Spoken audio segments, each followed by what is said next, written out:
Hello,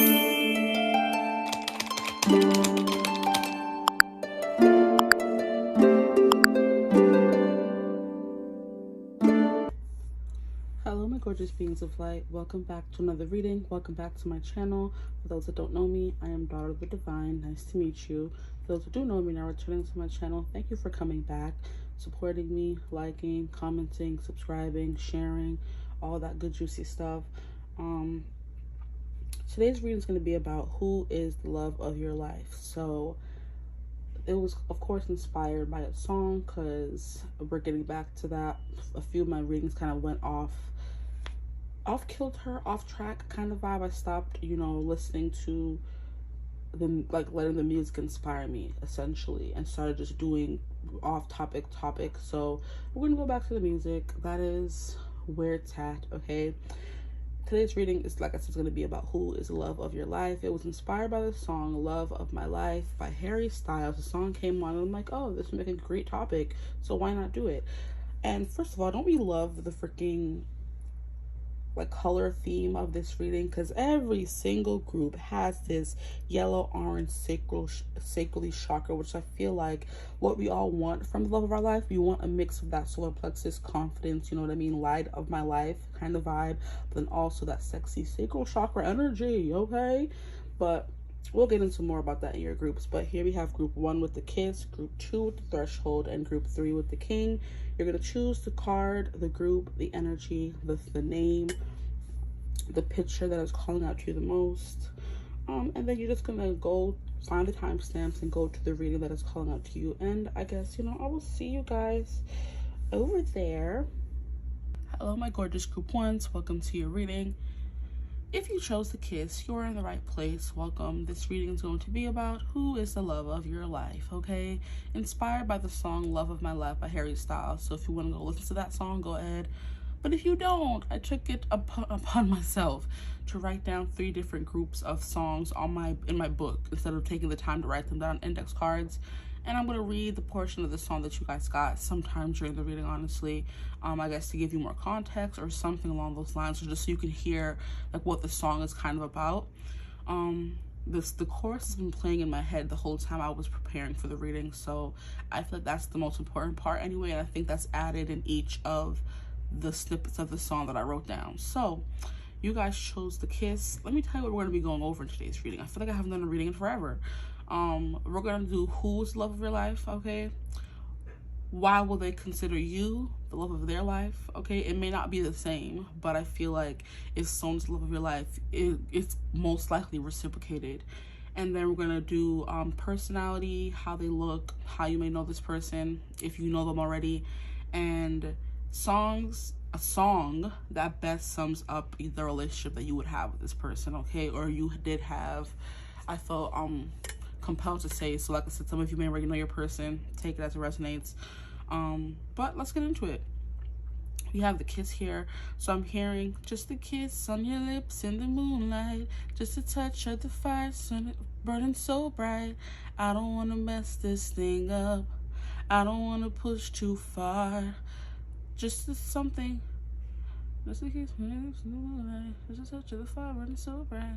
I don't want to mess this thing up, I don't want to push too far.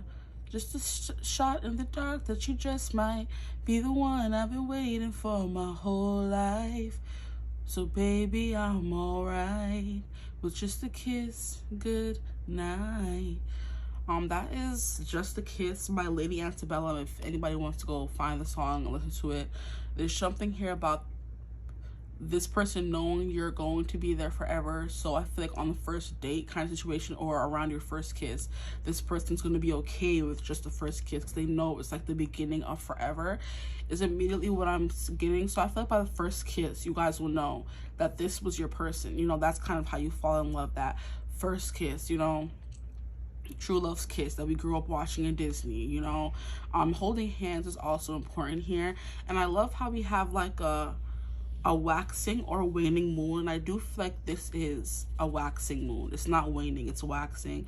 And I do feel like the more it waxes, the more this connection will become all encompassing, all consuming kind of thing, but it's like that first sliver of happiness and passion mixed together, that you feel that spark of life when you, you know, meet someone that you just, you know, bond with on, you know, a cellular level. You don't understand why you click with them, but you just do. Some people do understand, honestly, because it could be you guys love the same thing, grew up on the same song. I just got the reference of Bliss and Zach from Love is Blind. I feel like they were from season 4 maybe. They bonded over a song that their mothers, that was very special to both their mothers. And I think it was, crap. Oh, I know the song too, but it's not coming through. Something Womack. I Hope You Dance. Thank you. Choo. I Hope You Dance is the song that's coming through. They both were, like, if you know the premise behind Love is Blind, it's like love is blind. You talk to the person in the pods, you make an emotional connection. If you have that strong emotional connection, then you will then take it over to the physical connection where you guys meet each other. But you gotta propose before you meet that person. Child, it's crazy in that show. But when it was still kind of pure, because they just started making it get more crazy, because that's what reality TV is now. Nothing is 100% true, and it's just for the drama. Theirs was like a very pure story in that whole crazy storyline, and they even tried to add some drama to their story because Zach ended up with the wrong girl. I think her name was like Irina or whatever. He thought that she was the girl for him, and so he found out that she wasn't, and then he ran back to Bliss and like begged for her forgiveness kind of vibe and said, you were the one the whole time. And at their wedding, they danced to I Hope You Dance, because that song was important to Zach's mother, which I believe passed. And it was also a song that Bliss's mom dedicated to her, because she wanted her daughters to, of course, grow up knowing happiness, love, dancing, you know, being full of life kind of thing. That's kind of what I'm getting. There's something that ties you two together that makes it like, okay, this is my person. When you hold their hand, when you kiss them, when you talk about something, you know. But I do feel like with you guys, it's more unexplainable. There's not one instant moment. It's just everything that kind of feels right. Everything clicks when you're with this person. Is definitely a vibe that I'm getting. But like for some of you, it could be like a song you have in common, a movie you have in common, something that is very, very much important to both of you, that kind of tie you two together and like spark that first little slice of passion between you guys, you know. But it only grows, you know. That's why this person's like in that song, like a kiss. I'm all right with just a kiss goodnight, because I know there's more good to come, you know. I'm all right with just a handhold, you know. So please go into that song. You already have 2 songs coming through, well 3 with Harry, Love of My Life, in there. But yeah, there's something about when you guys kiss, you just immediately know. And there's something here about giving me you guys being in your own little bubble, you know. Whenever you guys are together, it's just you and that person. There's not, you guys are not really focused on anyone else except each other, which is another sign that this is love of your life, because you've never felt that way before, where like you're the only 2 people in the world. Which is a way that people explain finding their person. It's like it's only us, you know.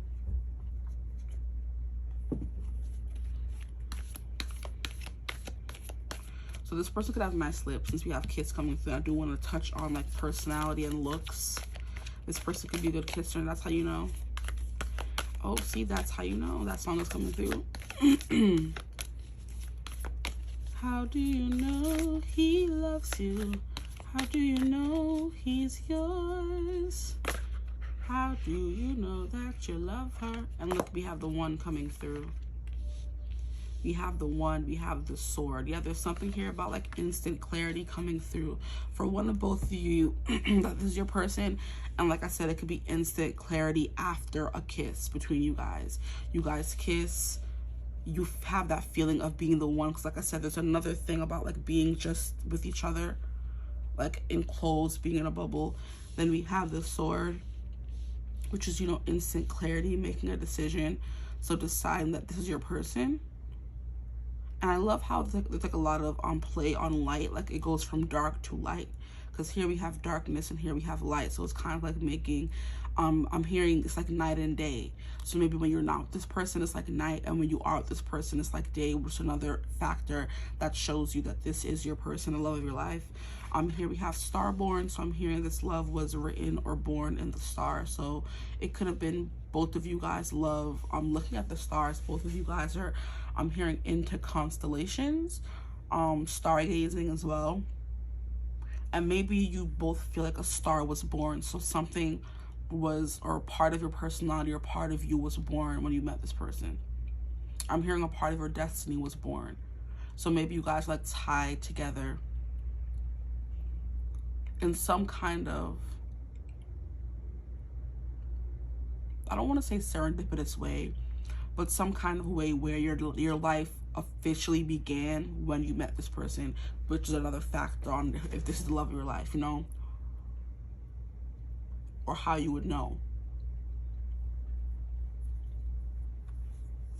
So let me just get more cards before I... You have Pisces, the mystic, that fell. So I think there could be some importance to this card. So I'll just take it out. What else can you tell me about their person? Something very dreamy about your person as well. You have Mercury, communication. That's that sword coming through again. So something about the way you guys talk, the way you guys communicate. I feel like I'm hearing it's easy breezy, beautiful cover girl. So there's something here about you guys communicating very well, feeling safe with this person, and that could be something that you're really looking for in a partner. That's how you'll know this is the love of your life. You feel safe with this person, because second house always gives me like security, whether it's financially stable or feeling like protected and safe, you know, financially safe as well. That could be important to you as well, finding someone who is financially secure, where you're not worrying about if they can provide for you or something along those lines, you know. Mercury, communication, someone who could be like very talkative. I also heard someone very intelligent as well.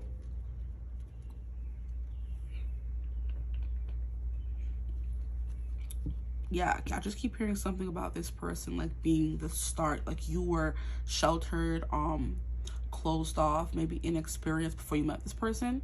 So for some of you, excuse me, like, oh, this person could have been your first kiss, and they were the first experience of love that you had, which is why they're the love of your life. Okay. But starborn is like somebody taking you out of your shell. You're finally cracking from this sheltered life you were always living. And like I said, this person was at the start of your actually living kind of thing, you know, which is why they're the love of your life. Who is the love of their life? So this person could be a Pisces, a Taurus, or a Virgo, Gemini. So the conversation was very easily flowing, and that could be something that's important as well, because in a lot of like dates or talking to people, the talking stage is hard to find things to talk about, but when the conversation flows so easily, it's kind of easier for you to be like, wow, I can see myself with this person. You know, there's no stagnation, there's no lull in conversation, there's no boring topics you guys are talking about. It's like you guys are, it doesn't matter if you, okay, so for example, this person could be into finance, you know, and you know nothing of finance, but the conversation is flowing and you have things to add to it, you know. You're pinging off of each other, so they're saying something, you're saying something back, whether you know about the topic or not. It just seems like you guys, like, you know, in the flow. There's never a lull or a block or a stagnation in the conversation, and that's another way that you know that this is the love of your life. You know what I mean? So communication is going to be very easy. I'm hearing this person may be someone, or you may be someone who's very upfront and honest about, you know, how you're feeling, your expectations, what do you want. Like, this is blunt honesty. So if you meet someone, I like you, they're going to tell you. They're not going to hide it from you. They're going to be very straightforward, you know, forthcoming. What more can you tell me about group one's love, the love of their life? The love of group one's life. Yeah, it seems like there's something like very dreamy about this connection, this person with the mystic coming through. It's almost like, you know, divine intervention. I finally met my person. Okay, cards, why are you not gonna come out? Like, I can talk and find things at the same time. Yes, I can. We have foundations and community, and that's the same vibe the second house is giving here. So like I said, you feel like this is someone you can settle down with. You guys may have the same views on settling down, family, just home life, essentially. You guys may have had the same home life, or this, you come from the same foundation, like same values as well. You may have grown up in a single mother household, so you have a soft spot for single mother households. That's the thread you have in common. Or you guys both grew up in a two-parent household. Maybe both of you lost a parent. You know, things like that are coming through, and those like fundamental changes that happen in people's life that make them effortlessly connect with other people who have been through the same thing, you know? So it's kind of like those examples of when you find your best friend in kindergarten, you're both the weird kids, you know? Or you're both the kids who like anime, you're both the kids who like a specific kind of music, and that's what ties you two together, where before you would have been outcasts. So maybe you guys know what it's like to be outcasted or left out, which is why when you're together, it's just the two of you, because it's just like, I finally found someone that I can be weird with and not have to worry about what people think. It's like definitely even like partner in crime, you know? Like someone who is a friend or you feel very comfortable with, but it's also like giving lover as well. We have the Hound, loyalty, chains, and promises. So there's something here about this person like being very loyal. They're being very intelligent. They're very good with money. So I did bring up something about finance. It was just for the example's sake, but they could be someone who's very good with money, good at making it, good at keeping it, good at saving it, investing it, that kind of thing. Pisces, there's something like I said, this person's a daydreamer, you know? I'm hearing people may not know that about them. Here we have the Smith, overthinking and taking action. That's what I was just saying. They're a daydreamer. They get lost in their head a lot of the times. They also do have a lot of dreams they want to accomplish. And it could be that they want to live out their dreams through their career. Because a lot of people don't really have to live out their dreams through their career. They could just have a dream on the side, and it's kind of like on the back burner is the perfect way to put it. Thank you.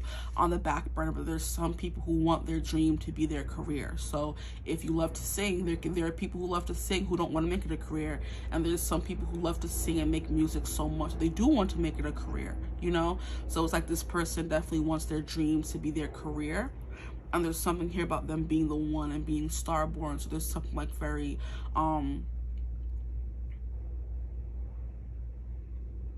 magnetizing about them, like they have a star quality, you know? Or when you meet this person, like I said, they're finally like maybe getting some ounce of fame, or this person just has that everybody wants to look at them, be around them kind of energy about them, you know? When it comes to looks, I just heard like a sharp jaw, sharp eyes or piercing eyes. The lips was coming through here with the kiss. The one is just like giving me like full package, like whether they're a man or a woman, this is someone that everybody would definitely want to be with. They are loyal. I'm hearing this person keeps their promises, and I love how we have a sword coming through again. So I'm hearing their word is their law or something like that. When they make a promise, they do intend to keep it. So this is not someone who breaks promises or someone who's untrustworthy. And I do feel like that was coming through already with Mercury communication. This person like very straightforward. And I love how we have the bees here, and this person could be a workaholic as well. I'm hearing they don't sleep much or as much as they should. Any other cards that I wanted to pull from? No, we just have the tarot that's left. Okay. I'm hearing this person may have for some of you, because obviously we're all not attracted to the same kind of person, this person may have like very like light skin. Like I'm hearing like pasty white, like the color of this egg essentially. There's something about them, and their skin can be like so translucent, or something like almost glowy, ethereal, like the moon is what I'm getting. They glow like the moon. So this person, like I said, could have they're just very attractive, honestly. And people believe in them, people trust in them, you know? They're one of one, they're not like everybody else. Ooh, child, this came through another reading that I was doing. But this XXX here is giving grown energy. If you know what it is, you know what it is. If you don't, I'm not gonna tell you. You can look it up, but I'm pretty sure we all know what that is if we're over 18, you know. What comes to mind when anybody says those three, you know? So this person does have like sex appeal, definitely. They could look like someone, like I said, yeah, there's something very like everybody wants to jump their bones. They're everyone's type. Nobody will look at them and say, ew, no, you know what I mean? That kind of thing. So it's like giving me popular kid, but also not, because there is something about this person like feeling like an outcast as well. And when you guys found each other, there was something about like them finally finding someone who like fully sees them, understands them, makes them feel like I'm hearing more of themselves, because there is an aspect of this person putting up a front to the rest of the world, you know, not being their true self. And then I kind of feel like it's when you find that kindred spirit, that other weird person in the group or in class or in school or outside. It's kind of like you let your freak flag fly, essentially. You let your weirdness show, kind of thing, you know. And I do feel like going back to that reference of Love is Blind with Zach and Bliss, I do feel like they were both kind of like weird, awkward characters. And the girl that Zach ended up choosing in the beginning was like very much a mean girl energy, and he found that out real quick after the fact. But there's something here about, you couldn't deny how weirdly you guys just have certain things in common. And there's something about it not being like there's just this one deep cut is what I'm hearing. So it's kind of like you guys both have I'm hearing something about a sexual awakening or just an awakening period, you know. Like there's just this, you guys have completely different tastes in music, for example. Like this person may have grown up in an era where this music was popular, and you grew up in an era where this music is popular, but there's one song that you guys share in common that made you guys cry and made you guys bawl, but it's both your favorite song. So the music you listen to is vastly different, but you guys have the same favorite song, you know. The things you watch are vastly different, but there's that one move that both made you guys cry and just hit you where it didn't hit anybody else, and you didn't have anybody to talk to about it. It's kind of giving me the example of me. I met somebody, a girl, I feel like I've known her for a while now, but then just last weekend we were talking about like Bridgerton, and up till now I haven't had anybody to like talk to about the show with, because I'm like, my friend doesn't really watch that show to talk about it with, you know. So I'm like, oh man, I have to watch these shows by myself and kind of like, you know, dwell on the angst and the juiciness of all the shows, you know, the Queen Charlotte, the Bridgerton. I didn't have anyone to talk about it with. And she was like, you watch Bridgerton? And I'm like, yeah, girl, you watch Bridgerton? She's like, yeah. Have you seen the newest season? And I'm like, no, I haven't yet. Because I'm like, you know, I like to wait for the full season to be there to watch it, you know. And that could be even the same thing you have in common with this person. You like to wait until the season is fully done before you start watching it, and that's not something everybody does. They watch it, wait for the next episode next week. They watch it, wait for the next episode next week. You know what I mean? But you guys both have that one like quirky thing in common where, oh, I wait for the end of the series. Oh, me too. And then we just watch it together. You know what I mean? That is coming through. But yeah, there's something here like feeling safe and sound, and I think that's a song. Safe and sound, like you feel safe and sound with this person. Like I said, there's something like very secure about them. I'm not getting this person is like stalky or anything, but they could be like very strong. They what is it what I'm hearing? They don't look strong, but they are, okay? They could work a lot, but they don't like build muscle like everyone else, you know. It's kind of like giving me like a gym bro that has muscles from the gym, and then someone who has muscles from working on the land, you know. They may not be as jacked as someone who's in the gym just trying to work on building muscle, but they are strong because there's someone who's always worked using their physical body, you know. For example, someone who works in construction, someone who's like a farmer, I don't know who I'm getting, someone who like slings ice. I'm getting the visual of that scene in Frozen where in the beginning they're like, you know, throwing ice on something because they sell ice in that movie. But it's also giving like, you know, throwing bales of hay and stuff like that, you know. This person doesn't look like they're the strongest person around. They are very strong, because here we have the smith, and the smith is someone who's very good with their hands. They're good at building things, you know. So I don't know why I'm hearing like home renovation. This person could, you know, build things from scratch, build houses, construction. That vibe is coming through again. The Hound is just giving dog, so they're just very loyal. They give like, you know, golden retriever kind of energy, and that could be like the perfect contrast to maybe you giving off black cat energy, you know.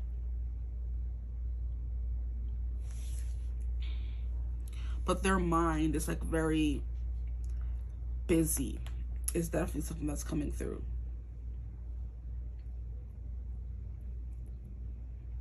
And there's also something here about hitting the lottery, because that just came through. I was looking at the XXS, and I was also looking at the 111 here. And there's something about getting 3 in a row, and that's like on the slot machine. So it's kind of like, wow, I just kept playing the game, and then I finally met the person that checks off, like, you know, like all the boxes that I won the lottery with, you know. So that's definitely how you guys are going to be feeling about each other. When it comes to looks, Taurus is very much ruling of the throat. So this person has like a very attractive voice. They can sing, and it's funny how I was bringing up music. This person could sing. Pisces. Oh, I wrote that down in my book, and I love that I did that. So now I can go back and see it and tell you guys based on the signs that we got. Okay, so Taurus is the neck and shoulders, okay? So this person has like a nice neck and a nice shoulder, you know, they can have broad shoulders. Pisces is feet, the lymphatic system. So what I wrote down here is like this person could be like dreamy. They are like a little chubby maybe, or swollen, you know. And there's something about them like being very innocent. Mercury is Gemini, so I'll read tip for Gemini. Gemini is the throat as well. The throat, the lungs, and the breath.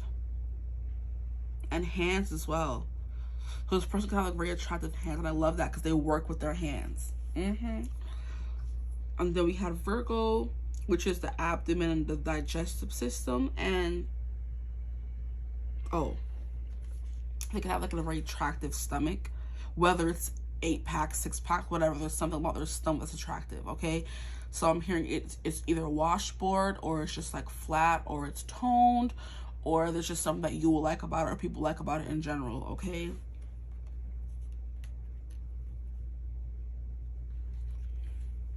So, ooh, let me bring it back to make sure I stay on track. So now I might read the part of the song that you guys got. The part of the song you guys got is Baby, You Were the Love of My Life. And I changed it to Are the Love of My Life. Maybe you don't know what's lost till you find it. Take a walk on a Sunday through the afternoon. We can always find something for us to do. We don't really like what's on the news, but it's on all the time. So when I wrote this down, it was giving me the vibe of someone who, escapism, which is very much a Piscean trait, not seeing what's, you know, in front of you, not seeing the forest for the trees, like always just being in your daydreams, in your mind, in your head, kind of thing, you know. And that's something this person's doing. They don't like to face the reality of something. So it's kind of like people who don't like to talk about war or talk about hard subjects. So this person kind of be like a what's the perfect way, like, it's not a delayer. They run away from like the reality of situations sometimes, you know. That could be who this person is. They get lost in their dreams and their thoughts. When things get too real or too serious, they run, is essentially what I'm getting with Piscean energy. They are very compassionate, they're very healing, they're very empathetic, and it could be because they feel too much. So it's like when you see those commercials about what's going on in, you know, Rafah or Gaza or anywhere, it's just like, I don't want to see this. This is too overwhelming. So they get overwhelmed very easily, is something that's coming through as well. They get very overwhelmed. And this could be like they communicate very well, or they can, but there's also something here about them like building a fortress and like keeping the rest of the world out.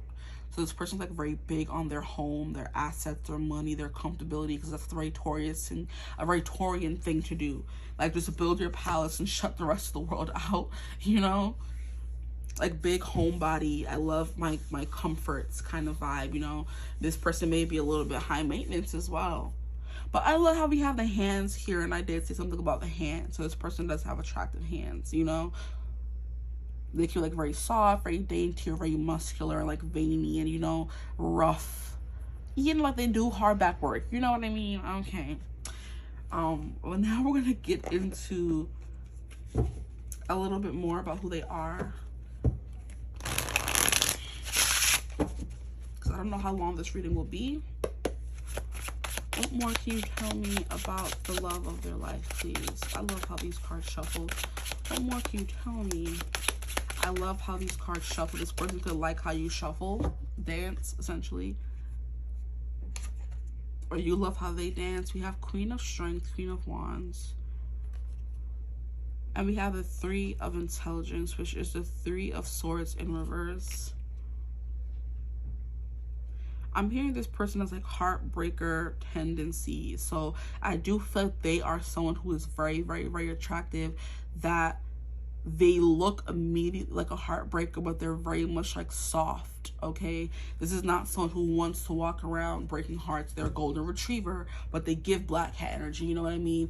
And I hope that makes sense. Like someone who looks like devilish, or devil may care, or I'm gonna break your heart, or don't bring your girl around me. True player for real. Ask.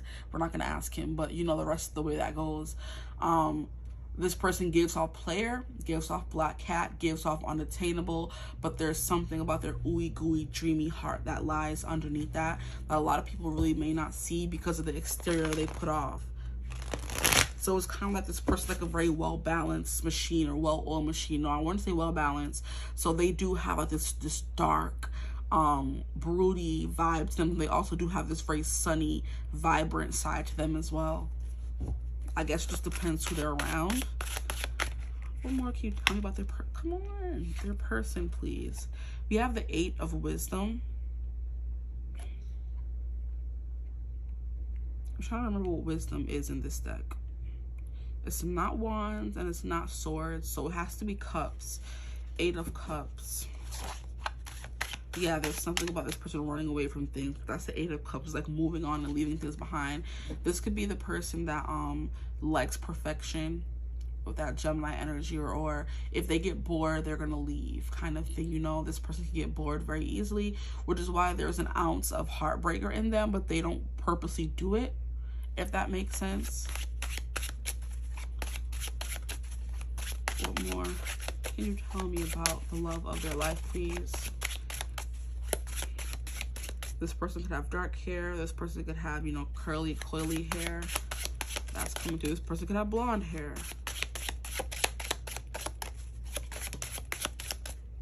They could have brown skin, olive skin, or white skin, okay? Here we have the 10 of Wisdom, which is, I'm pretty sure, the 10 of Cups.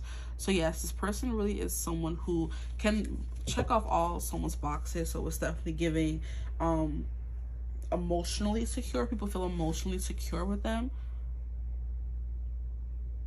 They're a really good kisser as well, with the kiss coming through here. Or you can easily get lost in their kiss as well. The 10 of Wisdom. I think this person is looking for their happy ever after, which is why they tend to walk away from situations that don't make them happy. And it may make them seem flighty or unreliable, but that's the complete opposite. They know what they want, and if they're just okay, they're leaving, because they want to be perfect, they want to be happy, they want to be fulfilled, okay? Whether that's career, whether that's relationships, you know what I mean? Whether it's friendships, they're not someone who's going to dwell in unhappiness. If something's made them unhappy, they're going to run, which we kind of went over already. I want one more card, please. What more can you tell me about the love of their life before we get into the why they consider you theirs?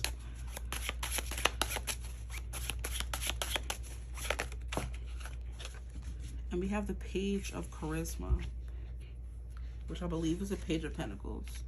Yeah, this person's always willing to start something new, embark on a new journey, to find what makes them happy, to chase their bliss. And not me saying bliss when I was talking about the girl that's named Bliss from Love is Blind earlier. Yeah, this person is going to chase their bliss, and that's literally what Zach did in the show. He left Irene, I think her name was, and chased his bliss. He went back to find her. So if this person does make mistakes, they are someone who's going to come back and admit they're wrong and always go after what they want, which is that loyalty kind of vibe. They have their loyalty for themselves is the most powerful thing of all about this person. They're very loyal to themselves. They're going to do what's right for them, even if it does hurt people, you know.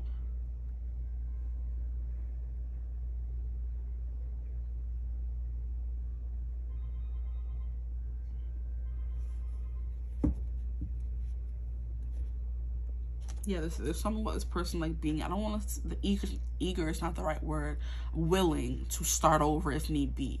Like I said, if this 8 of Cups is not working, they are going to do what needs to be done, walk away to get this 10 of Cups. They're not someone who settles, essentially, is what I'm trying to say. They're going to leave you if you're not making them happy. But since you're the love of their life, or this is the love of your life, I do feel like there's something here about them wanting to stay, or maybe about you guys. Maybe if I'm reading it in like a situational circumstance, it's like this person may have had to walk away to work on themselves, or find their 10 of Cups before they could truly settle down or start the journey to settle down, which is the Page of Pentacles, you know?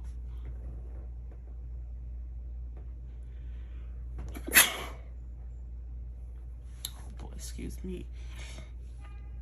I'll take that as a confirmation sneeze, okay?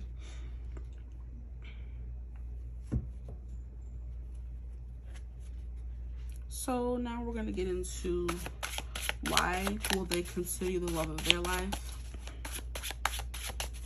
Why will this person consider my group 1 the love of their life?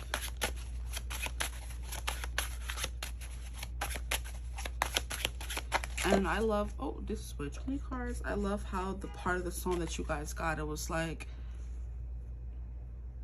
we can always find something for us to do. So there's never a dull moment with you, with this person.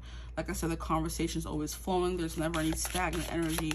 And I do feel like if that's something you're looking for in the love of your life, that's definitely what you're going to find with this person, you know? This person, like I said, tends to get bored. And if they're bored, they do run and walk away. There's like always, there always being something to do when you guys are with each other. Here we have the Queen of Wisdom, because you're the Queen of Cups, and I do feel like because you're the Queen of Cups and this person is looking for the 10 of Cups, they found what they needed and wanted in you. You know, I feel like this person may need that emotional anchor, and that's who you are for this person. You're going to be their emotional anchor, which is definitely why you are the love of their life, because you may have opened up their emotions or showed them that it's not okay to always run from their emotions. You know, you have to confront things sometimes, you know, and you did it in a way that seemed like forgiving and not too harsh. Here we have the 7 of Wisdom, which is the 7 of Cups. I'm hearing you gave them options. You opened their mind to the options that were out there available to them. The Tower in reverse, like, giving me like a very much a healing energy.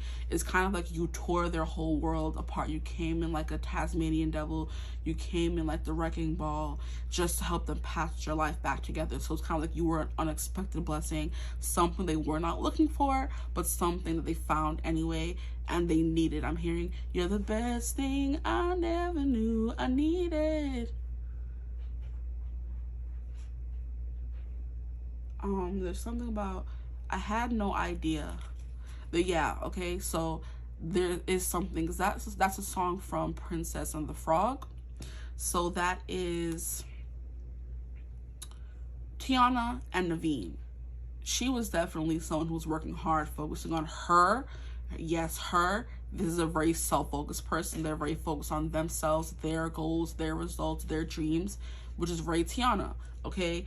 And then Naveen came in with his, you know, charming personality, someone she was annoyed with, wasn't, you know, really here for, you know, until he turned into a frog and asked her to, you know, kiss him, and which made her turn into a frog.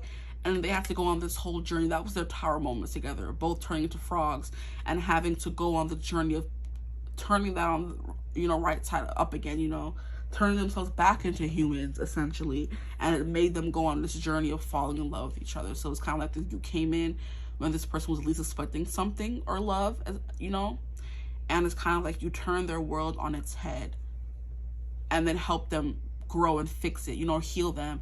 Or maybe you came in when this person's life was, you know, going to shit, is what I just heard, and you helped them fix it. So we have the Hierophant and we have the King of Wisdom. Look, we have the King of Wisdom, which is counterpart energy.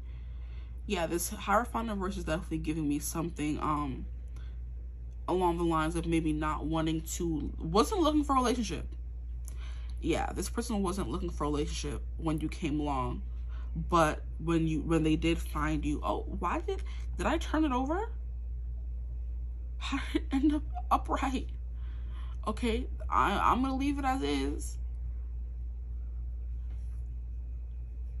I know it came out in reverse. Okay, yeah, I lost my train of thought. See, look, when you met this person, they weren't looking for anything, but before they knew it, they just looked away and looked back, and you were just became this person they wanted to spend forever with the Hierophant energy here. Hierophant energy is Taurus energy coming through again, so Taurian energy is strong for here. But we have the King of Wisdom and the Queen of Wisdom, this divine counterpart energy. You know, I'm hearing you broke down their walls, because the King of Cups does have the reputation for being someone who's emotionally competent. They feel all the emotions. They're very intelligent emotionally, which is why we have the Gemini energy here, but also Piscean energy. There's something here about them maybe running from their emotions. They feel them, or you know, using escapism to not have to deal with their emotions, but they feel them nonetheless, with the King of Cups coming through here. And it's like he's like a very stoic king, a hard to get close to king. He's gonna feel the emotions, he knows they're there, you know, he's mature and all of that, but he's not letting just anyone get close to him. And you definitely did hear the Hierophant just, you know, trickily, just, I'm gonna have to watch that back, because how did the Hierophant end up upright? Like, I'm confused. Like, how did I end up wanting to be in a committed relationship with this person? That's how this person finds out you're the love of their life. They weren't expecting you, but you came anyway and kind of turned their world upside down in a good way. Or you came when their life was already turned upside down and turned it upright again. You know, you gave them a sense of purpose. You gave them that sense of like renewal, where they were ready to live. This person could have been moving on from heartbreak here with the Eight of Cups. They could have been moving on from something that they thought was their happily ever after, but it obviously wasn't, which led to them having to go find the Ten of Cups now, which is them finding emotional fulfillment for themselves. And on that journey, here you came.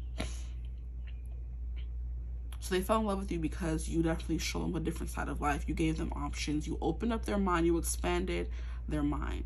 Because the Seven of Cups is like very much, I want all of that. I don't know what to choose. There's so many different things about this person that I love.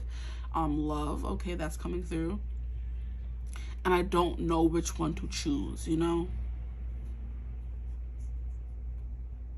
So while they can see the love of their life, because you gave them options again, they may have, like I said, been in a place of, or will be in a place of, okay, of being lost, moving on from a painful relationship that didn't work out for them, you know, all those things. And it's kind of like you just came in with this light and gave them like a purpose again, essentially. You gave them options they didn't know they had, or things that they could choose and do, you know? They could have been stuck. It's kind of like giving a muse energy, where you're an artist and you want to create, but you're stuck in a funk, writer's block, all of that. And this person comes and you just start seeing all of these new possibilities you didn't see before. And now you're just wondering, which one do I choose, you know? So you gave this person essentially their mojo back. You gave this person, their light back. Is there anything else to pull from? While they can see the love of their life. What's at the bottom of the deck? Because you made them open to commitment where they weren't before. This is like giving someone who said, I'll never fall in love again. I'll never get married again. You know, I'll never be in a relationship again. And here we have the Ace of Shanks, the Ace of Wands. Like I said, you came in and turned back on their heart light, okay? They are the Queen of Wands, maybe going through, you know, people sleeping around, that kind of stuff. Like just being a busybody is what I just heard. Whether they were working a lot, not really sitting down and processing these feelings, escapism, Pisces energy coming through, not wanting to deal with what was in front of them and running from them. And you kind of came in as this wisdom, Queen of Wisdom, and showed them that there's another way to do things. You know, there are options that they had, you know, definitely. But the Ace of Wands, kind of like you gave them this new spark, which is why you're the love of their life. You brought them back to life, essentially. It's essentially what I'm definitely hearing. And look at how we have the spark coming through in their heart. This is where your heart would be. And we have the light, like, penetrating that place. So where their heart was cold and dead, like I said, I'll never love again, fall in love again. You came in and helped them realize that they could again, but only maybe like with you, you know? So now what I'm going to do is get a song that kind of best describes the relationship with this person. Or a song that best sums up the relationship between you and this person, to maybe give you more clarity Can we get a song that will best describe this relationship, the love of their life? Thank you. Ooh, see? Lightning. I love this. Unexpected. We have lightning by the wanted. You're in control, pressing pause on my heartbeat. Someone stole all the air, so I can't speak now. I know the chase is on. I feel as though my time has come. See, this person definitely thought that their time was over, their time in the spotlight, their time of falling in love, their time of finding someone that made them happy again. They thought that was over for them, and you came in like lightning. This could be considered as lightning and kind of shock their heart back to life. You know, like in those medical dramas where the person comes in and their heart stops beating and the person says clear, and then the heart starts beating again. You represented those thingies. I know the name of it, it's just not coming through right now, and that's fine, okay? Yeah. Or somebody was stuck in a car, a burning car, and you kind of opened it with the forceps, you know, the jaws of life kind of thing. You essentially came in and saved this person from their doom and gloom, from their sadness, from their wanting to escape from everything, you know? But we have, how many times do I fly through your headspace? And now it's speeding away from a safe place. Yeah, your skin, your touch. The rush, too much. And here it comes when your lips touch mine. It's the kiss of life. I know that it's a little bit frightening. We might as well be playing with lightning. We touch life. Yeah, there's something here about kissing, because that part of the song came through. Oh, this is so cute. But you're definitely the lightning they needed, okay? The epiphany they needed, the like I said, that light in the dark, because the lightning does light up the dark, you know, it lights up the sky kind of thing. That's absolutely what I'm feeling. So you're this person's love, your love of their life, essentially, because you woke them up with your kiss, your touch, your skin, the rush, too much, and here it comes. So you made them feel more than they had been feeling in a while, which is why we have this, you know, swirling of very intense energy, you know? But this whole you're in control, like you literally became in control of their every breath. It's kind of like when I'm hearing, what is that? There's something from, well, the example that I had was gone, but the example that came after that is that scene in, I think it's Eclipse, where they go and visit Bella's mom. Edward and Bella go visit her mom, and it's kind of like, she's like, the way you are with him, like when he moves, you move, like you guys are connected kind of thing, you know? And Bella's like, is that a bad thing? And she's like, no. Her mom's like, no, it's a very intense thing. And they were only supposed to be 17 at the time, okay? Her being none the wiser that that man was 100 and something, you know what I mean? But it's kind of like, he moves, you move. He breathes, you breathe kind of thing, you know? It's like I just heard the blind leading the blind. Okay, no thank you. It's kind of like, where you go, this person will follow, you know?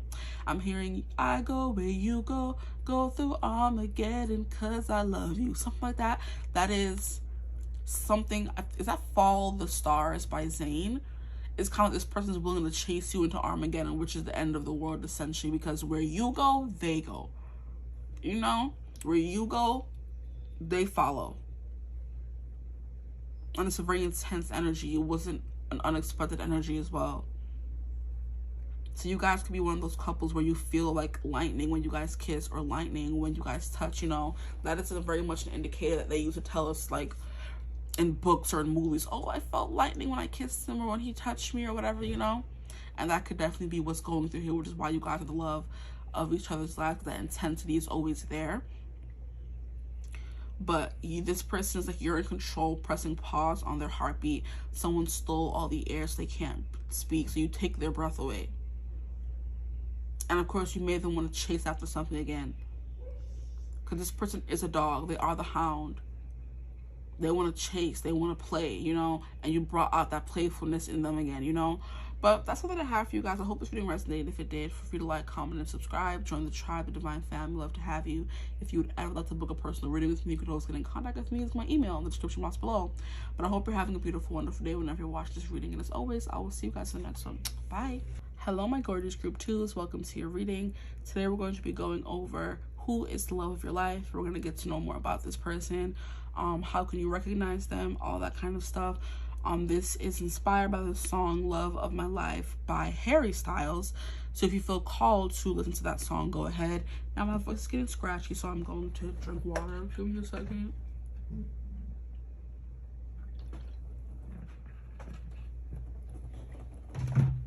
Is that better? Yes. Okay. Not as croaky. Yeah, we're going to be getting into why will they consider you the love of their life, more about their personality, maybe a little bit about how they look, how you may know this person. I actually got to do that in group 1. I guess it wasn't important. I don't know. And then we're going to get a song that best sums up your relationship at the end of the reading. But Love of My Life, Harry Styles. If you feel called to listen to the song, go listen to it, you know. But here we have the threshold. So who is love of your life? Definitely someone who I feel like is like they repress their emotions. They repress themselves. They repress their personality. They like to come off. They don't like to let their impulses control them.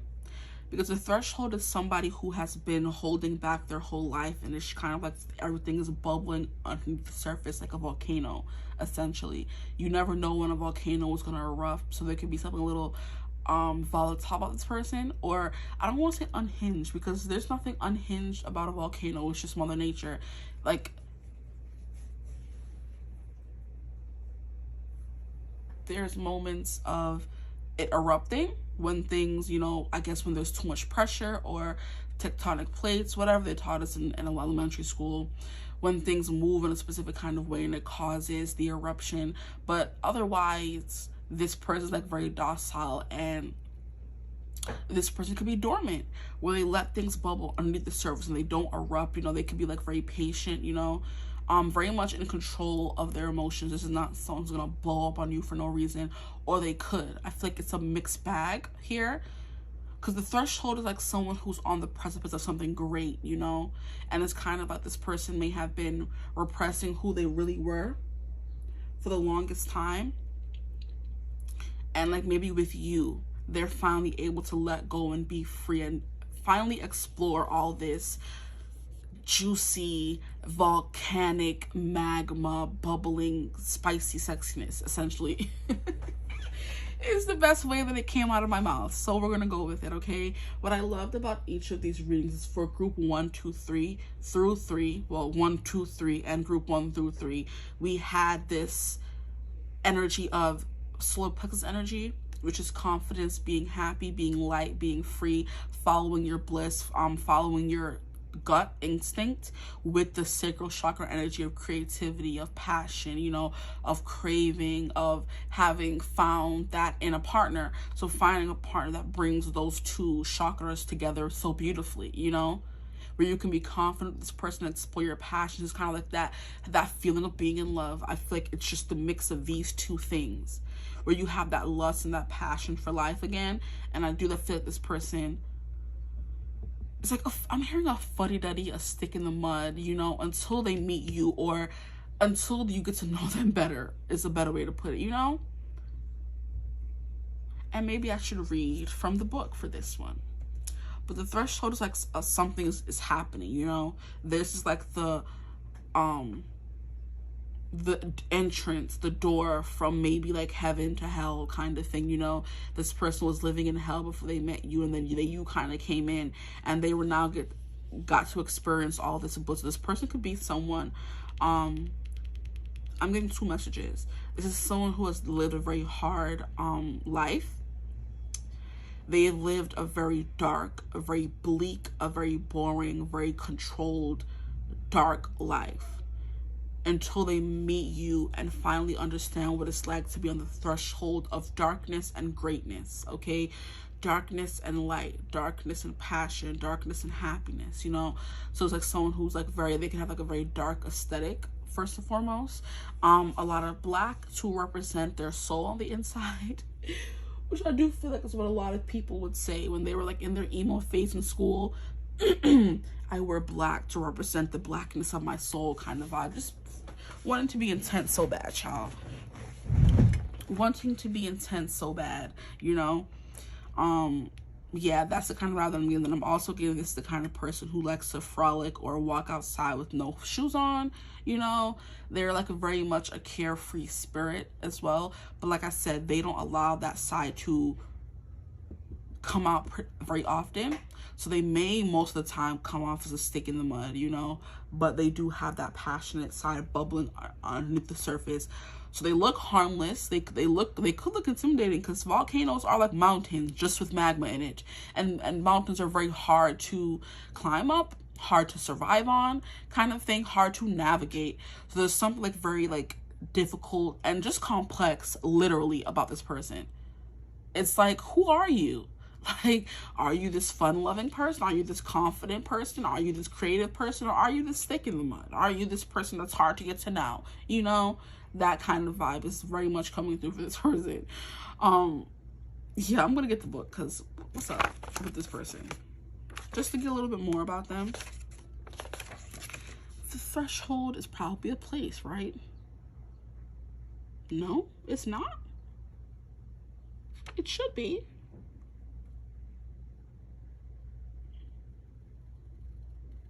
Yeah, 153.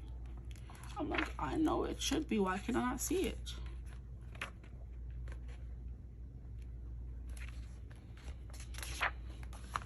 The threshold, the door, the gate, the initiation. We cross thresholds continually, consciously and unconsciously. Doorways, gates, and entryways grace our path on a daily basis. When this card arises, it signifies that the precipice you stand upon is not your typical one.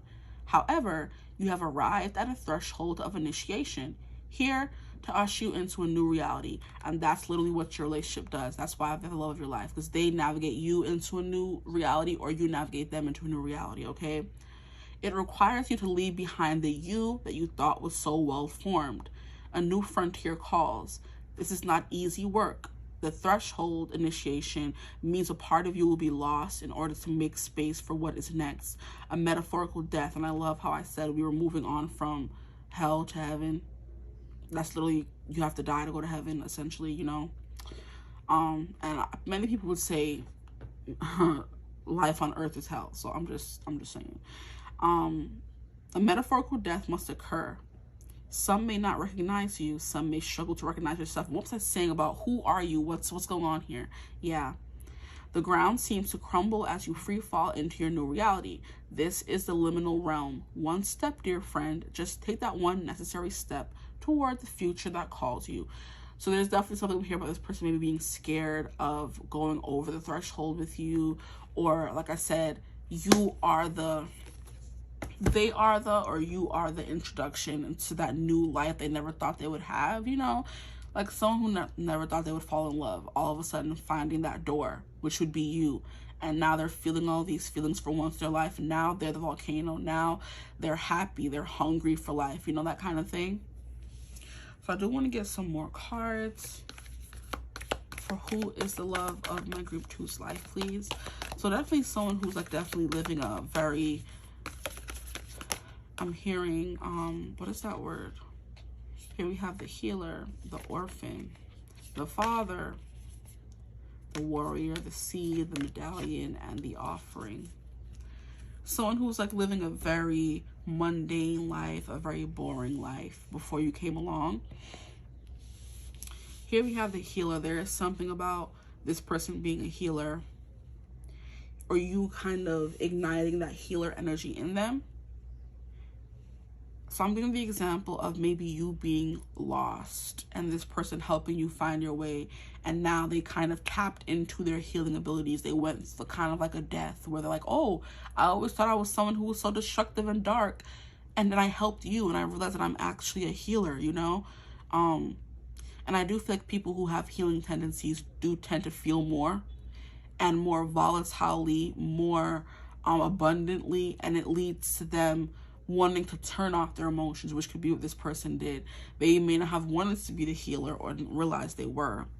And in order to cope, they have to turn off their emotions and live in darkness where they can't feel, there's no color, you know, just complete, utter silence, darkness, just bleakness, you know. until they could have healed you. And they realize, oh, I feel this way because I'm a healer, you know? I feel too much because I'm an empath, that kind of thing. So like definitely an awakening with this person came through when they met you. This person had an awakening, whether it was through you or through someone else. We have the orphan. This person could be an orphan. They lost a mother, they lost a father, and maybe the loss of that parent was the initiation as well, because we have the snake here. And anytime I get this card, I feel like the loss of something embarked a Kundalini awakening, you know? It's kind of like, I love how because the Kundalini awakening is described as a snake coiled at the bottom of your spine. And as soon as you have that awakening, it starts slowly but surely moving up all of the chakras. And what I love is the first chakra it goes through is the root chakra, then the sacral chakra, then the solar plexus chakra. So this person could have been going through an awakening, or is going through an awakening, where they're slowly unfurling the snake and it's slowly traveling up the spine, you know? And we have snakes coming through many times already. So who is love of your life? Someone who may have lost a parent. Someone who is very much a healer. They love taking care of people. This person could have 3 aspects to their personality. They could be someone who comes off as, like I said, who are you? Which is literally what the book was saying, which is why I think I love when that happens. I'm like, this person is like, who are you? Are you a mountain? Are you a volcano? Are you a door? What are you? It's like this person kind of evolves and adapts into who they need to be to fit a situation, because we have a snake here with 3 different heads. So it's kind of like they come, and depending on what the energy you give them, that's the energy they give back to you, essentially. They're like a mirror in a way, you know? Here we have the offering. There's something about this person being very kind, being very healing. And like I said, it's people who feel the most and get hurt the easiest that tend to turn off their emotions the most, or feel the need to do so because they don't want to feel everything. They don't want to be taken advantage of, you know? This is giving someone who may have been hurt a lot, had to deal with a lot of stuff in their life, which is why I said that darkness energy coming through again. And it made them close themselves off to the world, you know? Like, I don't want to feel that way ever again. It could have been the loss of a parent. That could have been the spark of that energy of the snake coiling itself at the bottom of their spine, you know, and staying there until something happened for the snake to start unfurling a little bit. Here we have the medallion.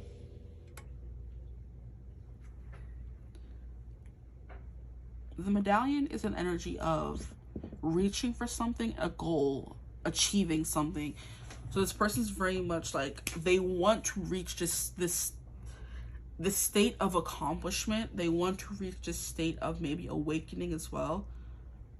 There's something they're striving towards, this person. And I don't know if it's a way of living, a way of expressing themselves, or just what everybody else is doing. Like, they want to be successful. They want to chase after a career, a job, a relationship kind of vibe. The medallion is something that you can wear that shows what you've been through or what you won, you know? So if you win, and I don't want to just keep saying medallion, but like, it's basically a trophy you can wear around your neck showing what you've been through, you know, what you've won, what you've experienced in your life. This person could wear their heartbreak on their sleeve. They could wear their desolation. Wow, Jesus, the desolation. They could wear that on their sleeve, you know? It's like they're working to grapple and drag themselves out of the darkness. Because that's literally what this hand is doing, reaching for this win. They want to win at something, you know, because they may have experienced so much darkness. They finally want to win at life, which is very understandable, honestly. Here we have the seed. So they could have done that by like planting a seed, making a choice. We have the warrior continuing to freaking fight and not giving up. And we have the father. So this person could be a father potentially.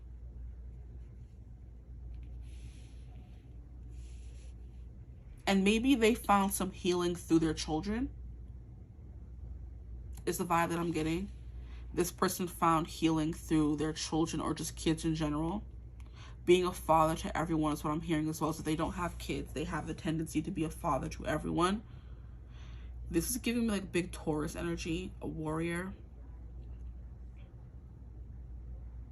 Interesting. Who is the love of your life?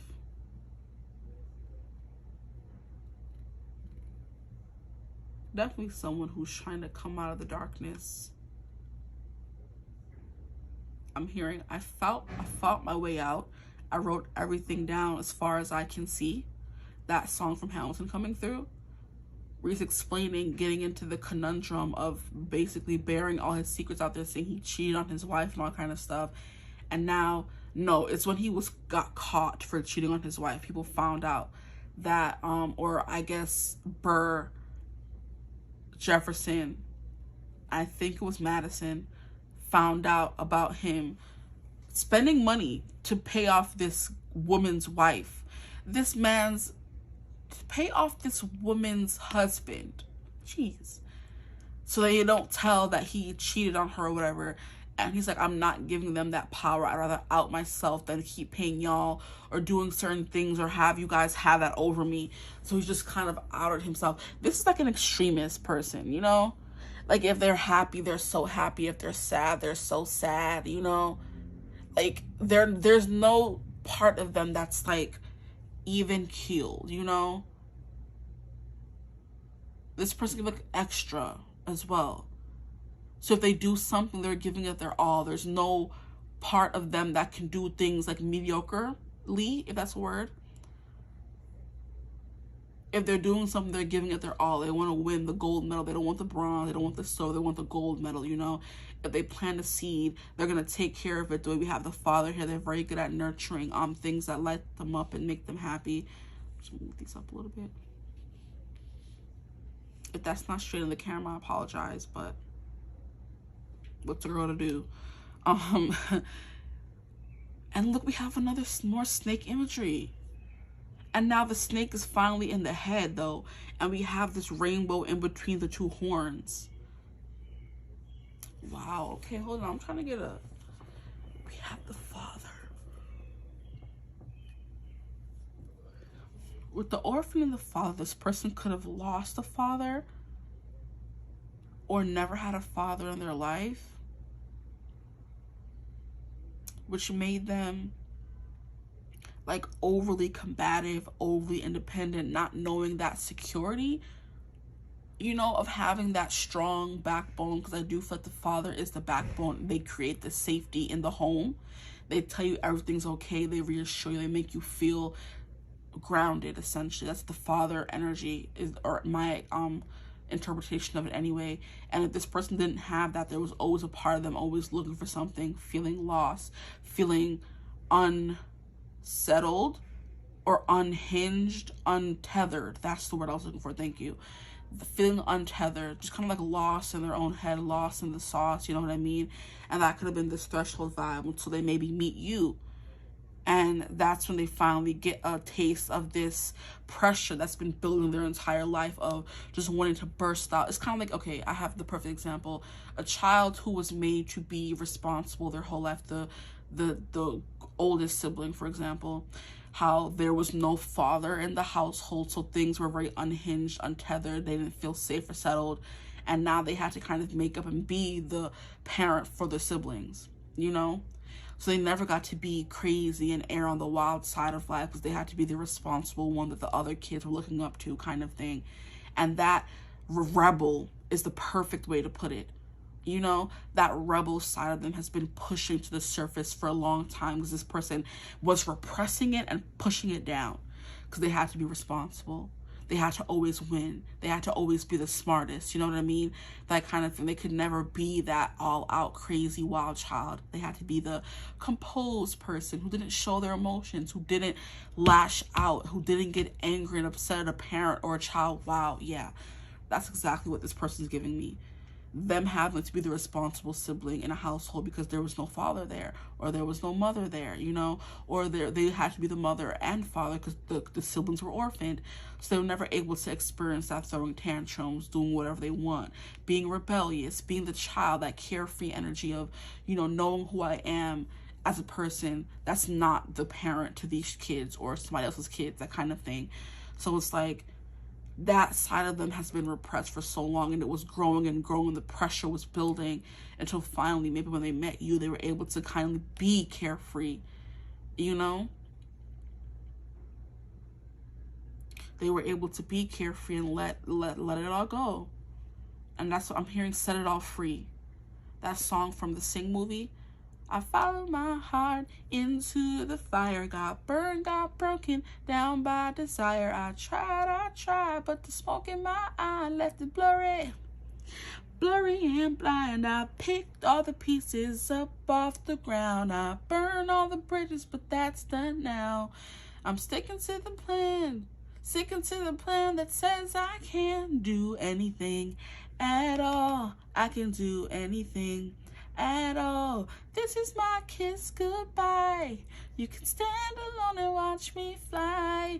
So maybe some of you want to go listen to that song, but it's kind of like I got burned, I got broken down by desire. This just kept building all the things that I wanted to do, but I couldn't, because I had to be this responsible person. I had to be the grounded person, the person who had their foot very firmly planted in the ground. I could never be willy-nilly and free. That's definitely the vibe coming through for this person.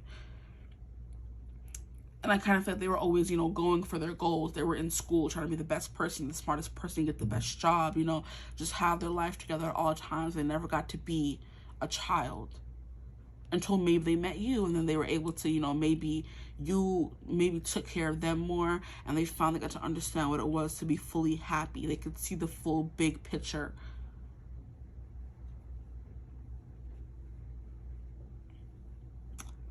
So that is who this person is. But yeah, there's something about the father. They either didn't have a father, they had to be the father, they are a father.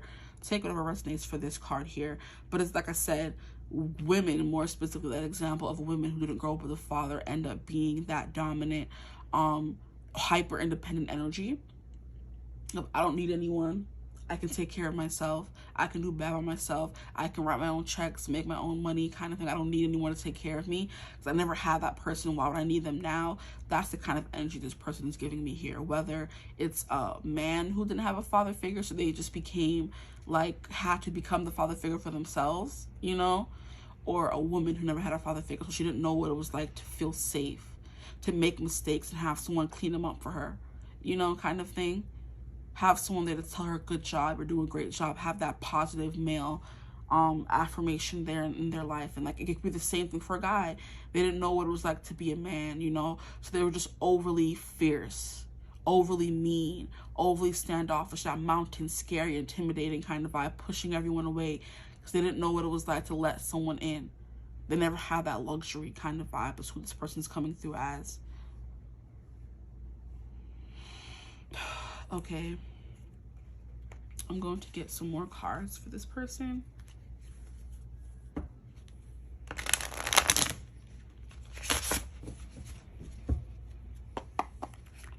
What more can you tell me about Group 2's, the love of their life?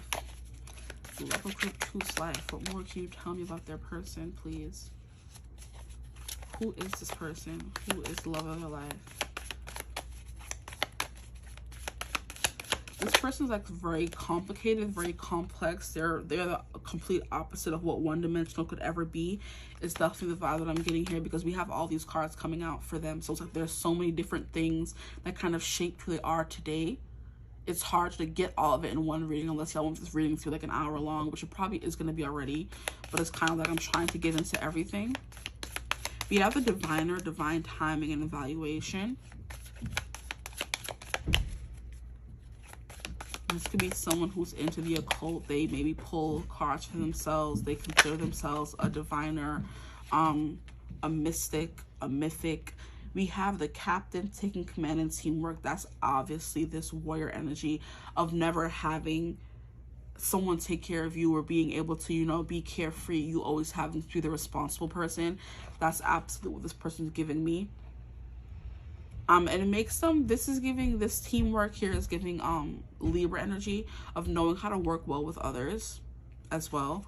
But with the masquerade is hiding your true self and projection, which is basically what I do think I was saying. This person was not able to let them, they never got to even understand who they were, because they were always just thrust into a position of responsibility very early. And once you do that, you're not able to find out who you are, because you're just always supposed to be this responsible person, So they kind of wore a mask. They put their desires aside. They didn't do what they wanted to do. They kind of became that complacent Libra energy of not being able to speak up, always wanting to keep the peace kind of thing, never wanting to be the person who cause trouble or cause a stir, you know. Can I get one more card for who the love of their life is, please? They just learned to hide their true self, but it's been bubbling underneath the surface for sure.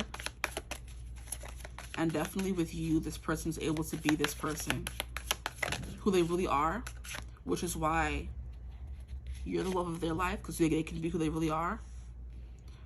And that's why, okay, we have the cartographer, crossroads, exploration. That's what this person needed to kind of get into. They needed to learn how to do things that they wanted to do instead of what was expected of them, you know? Because the thing about making mistakes and living your life is you learn who you are through those mistakes. If this person never allowed themselves to make mistakes, they were never able to learn anything, you know, about who they are, what they like, what they don't like, kind of thing. So there's something about like being trapped or stuck in a cast of like perfection, that mask on.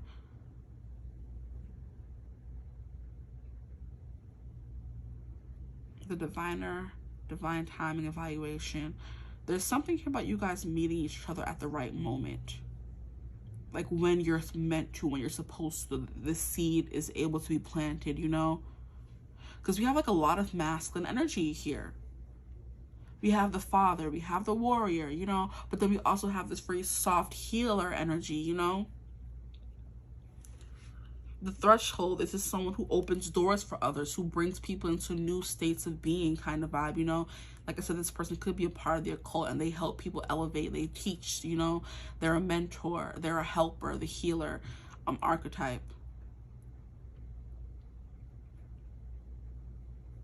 This person's also very good at seeing through other people. The evaluation coming through.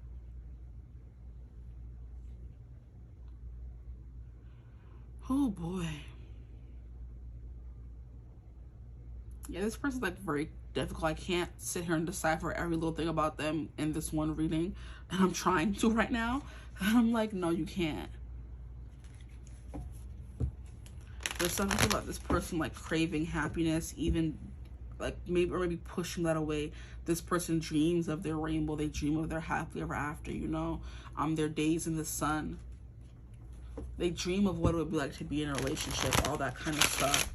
They fantasize about that rainbow life, that 10 of Cups life. There's something here about their third eye being reawakened as well. And I do feel like it started as this Kundalini, and then the more they went through the progression of things, the more they became, their third eye was awakened, the more they became someone who the Kundalini energy was fully manifested in them, you know?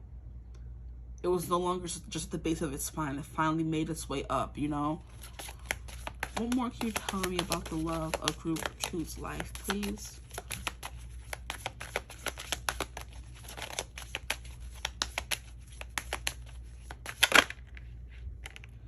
We have conjunction, empowerment. Yeah, this is someone who was so used to empowering others. They didn't really have anyone empowering them. So it's definitely giving like big sibling. And I love how I was talking about Libra and it came through. It is big sibling vibes where it's like, oh, I always come to my sibling to help me. But who the hell was helping them? If they were being the parent to their siblings, who was being the parent to them? No one. So it was kind of like this person didn't really have that security. And it's funny how security came through here with second house assets. This person could be very focused on making their material world like abundant right now. That's something this person is coming through in their energy for sure. They're focusing on their wealth, their security, being more grounded, you know? Because the first step is the root chakra. That's where the snake unfurls at. So grounding yourself, and then you can move into the sacral chakra. Then you can move into solar plexus energy, you know? So this person's working on their foundations, their money, their abundance, you know, that kind of thing. Which is why we have the medallion here. They're reaching for something right now. They're working towards something in their life. And like I said, they're not settling for silver or bronze. They want the gold, okay? The moolah, baby, the money. They don't want to be just, you know, financially stable. They want to be rich, okay? They want to be well off, that kind of thing. Libra, the idealist, we have harmonious, cooperative, balanced, socially aware, yeah. Artistic, people-pleasing, that teamwork here. They never want to go against the grain. This person could have like significant moles on their face. Since the girl has a mole on top of her lip, they could have a mole on top of their lip, or just a significant mole on their face in general. We have fair, idealistic, aesthetic. So this person is very beautiful, I do want to say, like physically, but also their energy is like very tantalizing is what I just heard. We have geometric, so very balanced features. We have graceful, okay, so it's giving aristocrat as I just heard. We have considerate, obliging, indecisive, judgmental, and flattering, okay. So I do feel like they flatter, and they what's the perfect word? They elevate anyone they're with, anyone they're in a team with, anyone they stand by, anyone they meet, you know. This person elevates it, they compliment, kind of thing. With the empowerment, we have combines with, enhances. Yeah, that was coming through. Okay, yeah, so that's what this person is, that flatter. They flatter the people they're with, and that's literally what conjunction is. We had one more card that fell, and we have transformation. That's the vibe that I was saying here with the threshold. They kind of take people on a journey of growth. This person could help people who are going through Kundalini awakenings as well, or they are the spark that unfurls that snake, you know. So you could have unfurled this person's snake at the bottom of their spine, or they unfurled yours, or both. You guys kind of jump-started each other's spiritual journeys, each other's transformations. But we have renewal, inner resources, basic instinct. This person is very good, like they follow their gut, that kind of vibe. That third eye chakra, very awakened, very open. Here with this gem here. Very psychic person. And right now, they're definitely at like a crossroads in their life. Like I said, they're moving towards something. They're charting out their life and trying to plan for this, trying to plan for that. You know what I mean? Making plans and exploring things. Like they're finally doing the things they may have never done before. You know, going out of their comfort zone kind of vibe is what I'm getting for this person. But like you have to go through a death first for this to happen. So that's coming through twice. That came through the threshold where you have to meet death in order to, you know, move on to the next step. But we have personal power. They're finding their personal power, their evolution, they're composting cycles, death. They're going through a rebirth, subversion, suspicion, obsession, intensity, reckoning, taboos, clearing, and extremes. Now, hold on, let me stretch real quick. I'm sorry. I'm just doing a lot in this reading. Okay, so with taboos coming through here, immediately I got taken to the example of so just jumping off of what I was saying about girls who didn't grow up with the father and having to be that hyper dependent energy here. They do tend to go for people who can give them what they didn't have. So they go for people who are older, people who are like giving daddy energy, that kind of thing. And that's what that taboo is kind of giving me. There could be something very taboo about this energy. It could be interracial. It could be an age gap. It could be you guys are in different places in the world. There's something here that makes it difficult, or that society may look down upon it as or look down on it for whatever reason. And cartography is giving different parts of the world as well. Sorry, so different cultures, different things. So like charting a path for something and going on that path kind of vibe. But it's like I said, it's giving distance world. So something here about maybe being from different worlds, you know, worlds apart. I'm getting the energy of Little Mermaid, of Ariel and Prince Eric, you know, where they're from different worlds, but they made it work, you know. This person can be like very suspicious and closed off to many people. You know, you have to kind of earn their trust as well. They are very good at evaluating people. Definitely. They'll read you for filth. Like, no problem. No problem. While you know nothing about them. This person will read you to filth while you still know nothing about them. This person will see into your whole entire soul, and you would still know nothing about them. This person could help you fix your life, and you would still know nothing about them, you know, unless they want you to, unless they take down this mask they put up and show their true self. Until then, it's kind of like this person projects who you want them to be onto the world. That's what they do. Like, they suss out, oh, what does this person want me to be? And they project that person, you know, instead of being who they really are. Wow. This person could also be a projector in human design. That's just coming through as well. But yeah, this person definitely adds to whoever they're with. They enhance, which came through in conjunction. There's someone who's very powerful as well. And I think I did say that. Very protected. They have a lot to offer, you know? But yeah, that whole is giving, they could go for people who are older than them. So you're either older than them or they're older than you, but I'm getting more so you're older than them. I'm sorry. I don't know why something is stuck in my throat. There could be communication issues with this person. They have a hard time expressing themselves, which we went over already. But something they look very beautiful. So physically, what am I getting from this? I just heard big forehead. I'm sorry. Very intimidating air, you know? Something about their eyes, since we have these two glasses things coming through here. There's something like very imposing about them, you know? So whether it's they're tall or they're small but mighty, you know, that kind of thing is coming through as well.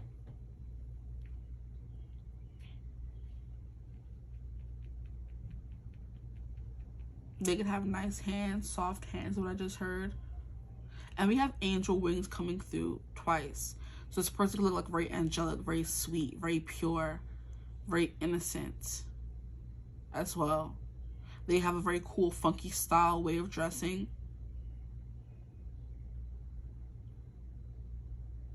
And wow, look at how I was talking about freaking volcanoes, and I just realized that there's a volcano in this card. Wow, yeah. So that volcano, they're waiting to erupt. They've been pushing down things their whole life and waiting.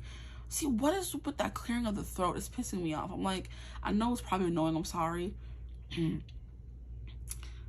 it's just like, yeah, there's something here about a volcano, them pushing it down until they're finally just like ready to erupt. So this person, like, I feel like goes crazy with you, like, you know, letting their freak flag fly, all that stuff. But anyway, we're gonna get into the next part of the reading, which is more about who this person is. Even though I think we've got enough about that. What more can you tell me about their person, please? Okay.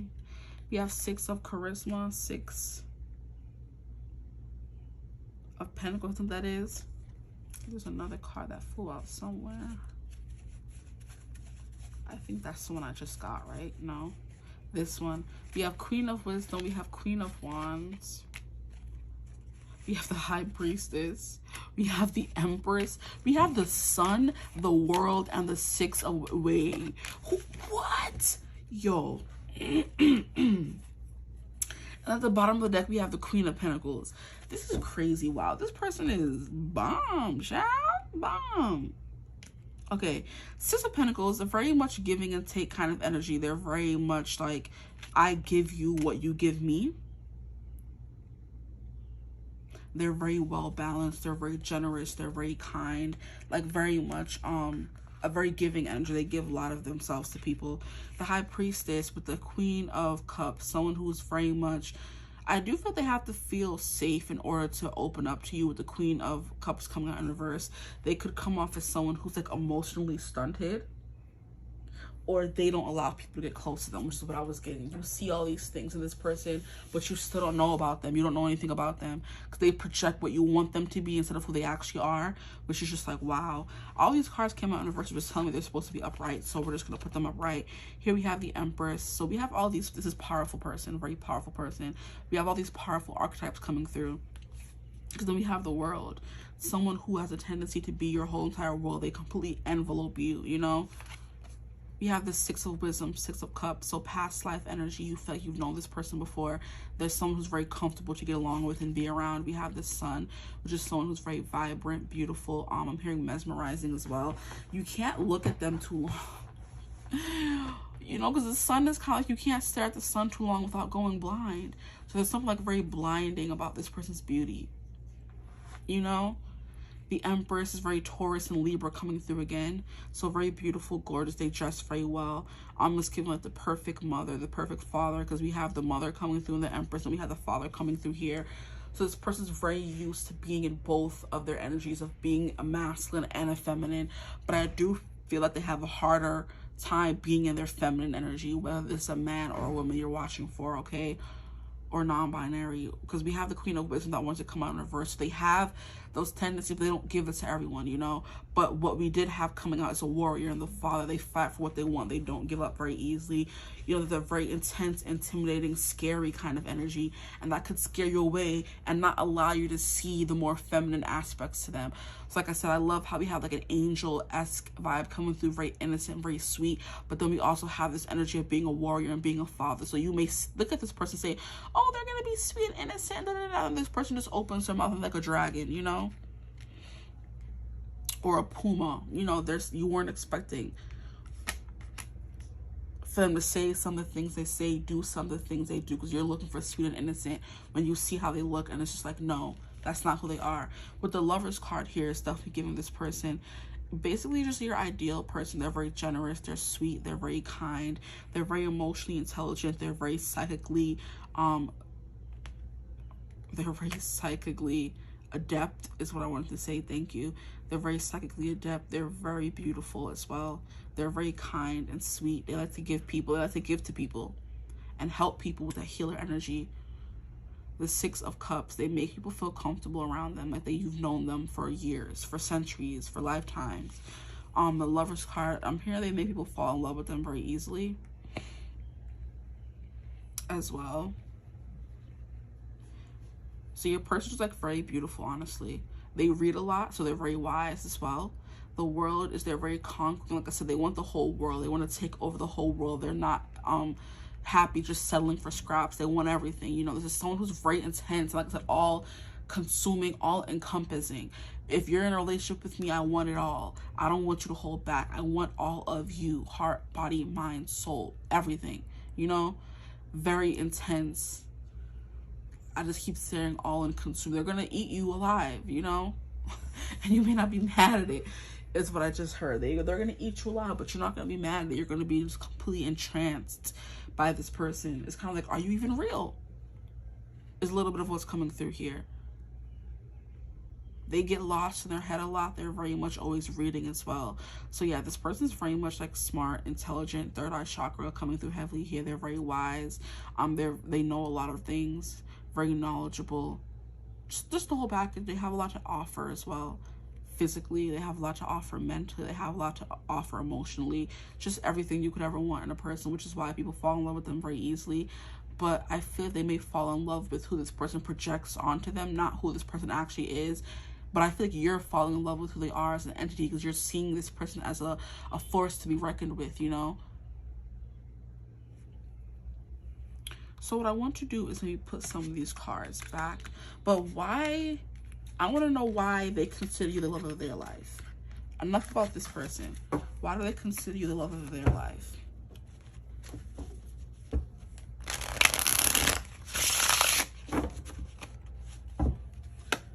Why are you acting a mess?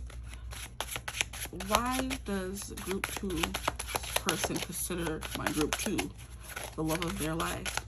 We have the Magician. Ooh, magical. I'm hearing you master energy very well.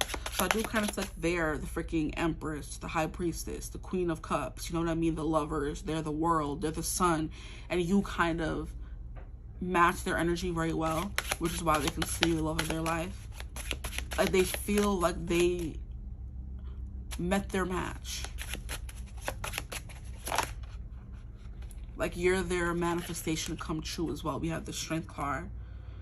Because of your strength, because you make them feel strong. Maybe you could be someone who is very physically like built, or just you have physical strength. But the Magician is like basically they manifested this you. You know? You're the person that if they wrote everything down, you're the person that would come out on the other end. You know, those people. We have those like 3D machines now where you can like literally print 3D things. Like if they were to type in everything they wanted in a person, you would come out on the other end. I'm hearing there's something magnificent that stands out about you, because strength is like a very Leonin card. So it's kind of like, you look strong, you're very fierce, you could be someone who's very protective, and this person likes that because they want that energy. You see what I'm saying? This person wanted a father figure in their life, and that's kind of who you were. This person, or flip it, this person needed a mother figure in their life. And like I said, and depending on who you are, girls need their father to feel secure, boys need their mother to feel secure, okay? So if this is a man you're watching for, they didn't have a mother figure in their life, so they're looking for that mother figure in you. If this is a woman who didn't have a father figure, she's looking for her father figure in you. It really just depends who you're watching for, but it's kind of like you're out there. You don't hold back. You make yourself fully known with the strength card here, you know? You have a strength of spirit and purpose is what I'm hearing as well. And so do they, so they find that kinship in you. Here we have the High Priestess. Wow. See, I know I have to put the cards back because they could have come out again. You are someone who, I'm hearing, just knows what they want as well. Because the High Priestess gives me an energy of knowing everything and knowing what to do. So it's kind of like you're someone who is not only masculine, you're also very feminine and intuitive. This is a juicy reading. But I feel like you give them what they're lacking, essentially. Whether the whole mother-father wound is not here I've looked, which I feel like it is. If it's not in your case, they just give you what you want and you give them what they want, honestly. Why? We have the Hierophant. Because yeah, you're the person they would want to settle down with and be with. You provide structure to their life. That's what the Hierophant energy is. You provide structure. Here we have the Eight of Strength, but it wants to come out in reverse. The Eight of Strength would be what? Eight of Wands. You make them feel like they don't have to stifle them, so they have a good time with you, they have fun with you, they're able to be their true selves with you, which is something that was hard for them, which we did go over in the beginning. That's hard for them to do. And then we have the Fool. So like, yeah, you let them, like I said, you let their freak flag fly. You let them be who they are. You let them sing and dance and have a good time. You bring out their playful energy, you know. You make them want to be their true selves. This is so cute. So why are you the love of their life? Because you're everything they manifested, or I'm hearing you're everything that they need. You know, this person knows what they're lacking and you make up for it, you know. This person loves your strength as well, your willpower as well. You don't give up, you go after what you want, and you could look very good as well, because we have Leo energy coming with this. You could be very strong, whether it's emotionally strong or physically strong, okay? Your spirit is very strong, you know. It like there's something how they feel you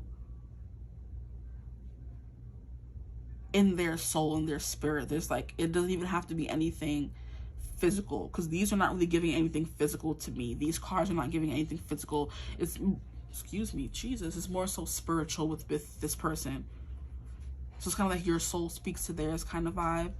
They understand your strength and your willpower, and you understand theirs. Like the strength is, you could have been through a lot in your life, and they respect you for that because they've been through a lot in their life. So like I said, there's something that you guys have in common, like a common thread. Maybe you guys are both orphans, you know, you both lost parents, you have that in common. But I love how you have the High Priestess and the Hierophant, which are divine counterparts as well. So they're the High Priestess and you're their Hierophant, you know, where they're sometimes untethered and always in the 5D. You bring them down to the 3D, because the Hierophant kind of does give that energy of being in the present, grounded, telling people what they need to hear, being there for them, being guidance, essentially. The High Priestess is that as well, but she's more reserved with it, you know. She doesn't give her energy to everyone. The Hierophant is someone who's willing to be there for everyone, you know, kind of like that priest energy, or the father you find in the Catholic Church. He sits in that confession stand and waits for the people to come and tell him what's wrong with them, you know. That's what I'm getting. But the Eight of Strength, you let them be free, let them be wild, let them explore things they never got to before. Because they were just someone who was very stifled and had to, it's like even controlled experiment where everything needs to be the same at all times. Their life was boring, and you kind of added that. I'm hearing je ne sais quoi. They didn't know they needed it until you came and provided it for them. Which is that High Priestess energy. You just knew what they wanted right off the bat, okay? Now, the part of the song that you guys got, okay, is from The Love of My Life. I wrote down a little part of the song for each group. We have, I take you with me every time I go away, in a hotel using someone else's name. I remember back at Johnny's place. It's not the same anymore. Baby, you were the love of my life. Maybe you don't know what's lost until you find it. Oh my freaking gosh. And that's literally what I was saying for both of you guys' part. Like, you did not know what was lost in your life or in whatever until you find it, you know? And we have, it's not what I wanted to leave. It's not that I wanted to leave you behind. I don't know where you'll land when you fly. But baby, you were the love of my life, okay? Interesting. Maybe you don't know what's lost till you find it. It's not what I wanted to leave you behind. I don't know where you'll land when you fly. So this person knows that you were meant to fly. You're meant to be someone and do something with your life. And it's kind of like they want to know, they kind of want to embark on that journey with you, because the Fool is all about embarking on a journey somewhere, doing something new. And I do feel like you're the partner they would want to embark on that journey of life with, essentially, which is why you're the love of their life.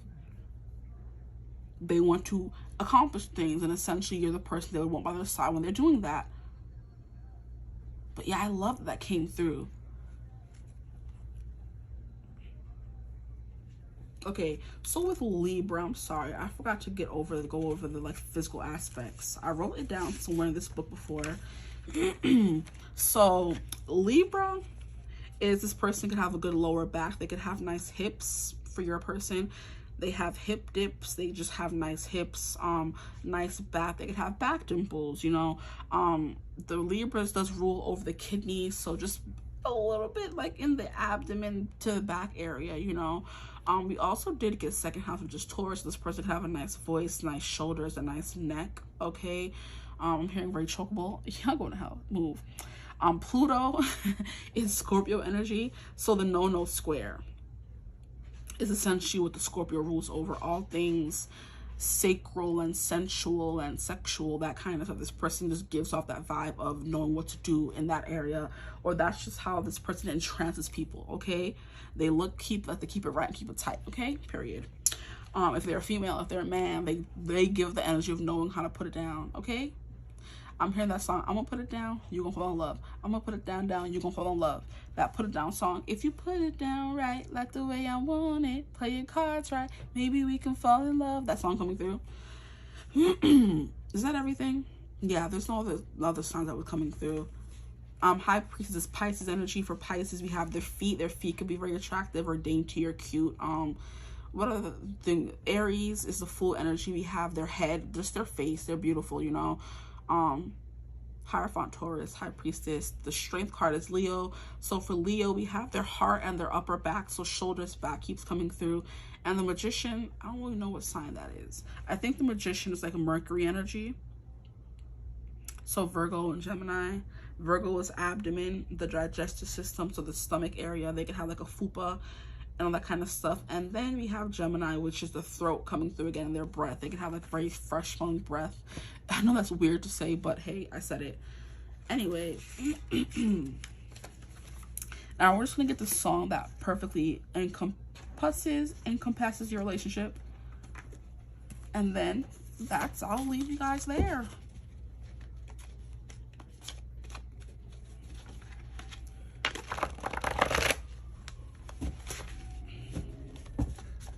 A lot of these cards acting up. They were acting up just for your reading, because group one's reading was perfectly fine. This person could like to act up. They could like to act up. Because why are you doing that? Get it together. Send me off.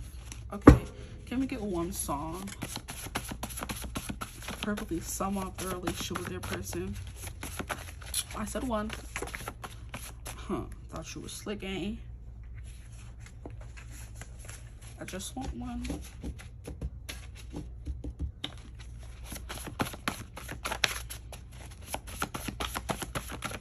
Just want one.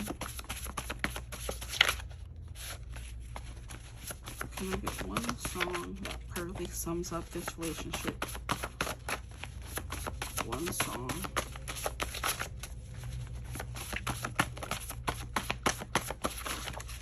Is that one? No, that's two. I'll take two. Okay, we have On My Way by Jennifer Lopez. I have always knew you, even when I didn't know you. It don't make sense, but it's true. I was on my way to you. Every teardrop felt so heavy, it hurt like hell, but heaven sent me through.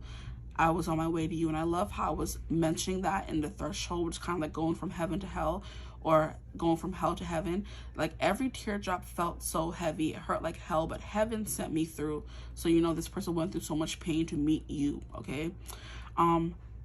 But I was on my way to you, and every heartbreak was a yellow brick road, pointing me straight, just taking me home. I was never lost. I was just passing through. I was on my way to you, okay? So this person feels like everything they went through in their life or been through in their life was leading them to you. Like you guys were never lost. You were just on your way, finding each other. Now we have Shea Butter Baby by Ari Lennox. Jeez. Shea Butter Baby, effing up your pillow. Touch me, take me, kiss me, love me, depress me, pull up, black truck ganja. Wrist so blinding, heart so timeless. Wishing you could meet me, see me, free me. You lost in the shape of my hips. And what was coming freaking through this person's hips? Like, I'm telling you.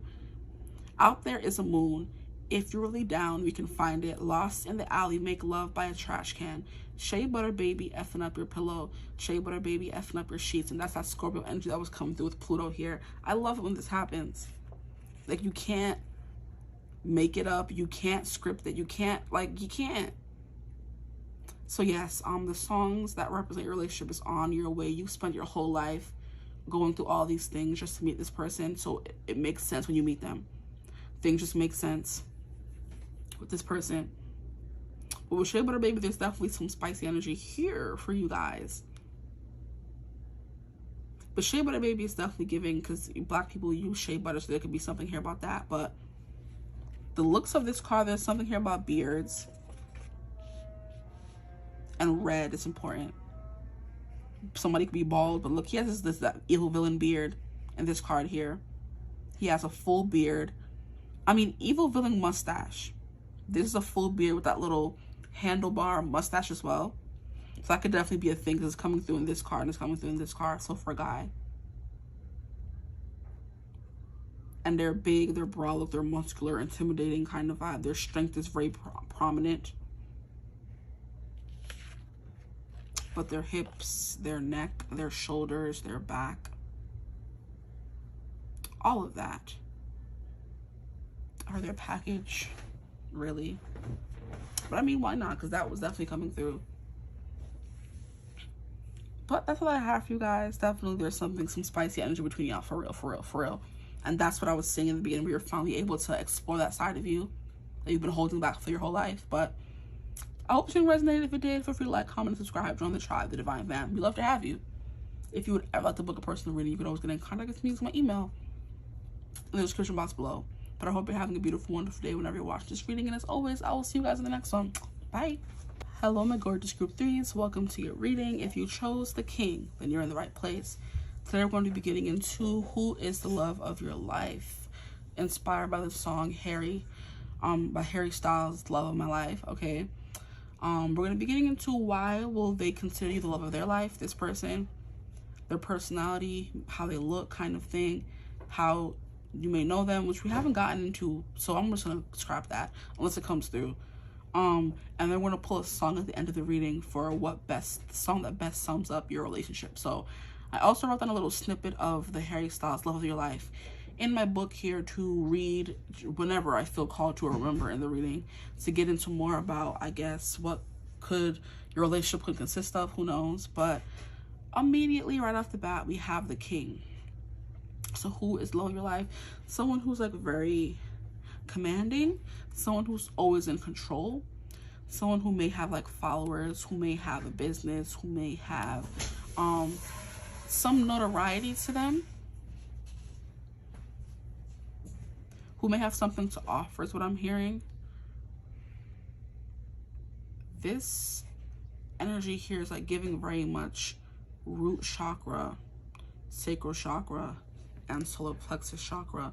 So someone you can depend on, someone you can have a good time with, someone who fuels your creativity, and then someone who's also like very confident in themselves, which is the King card.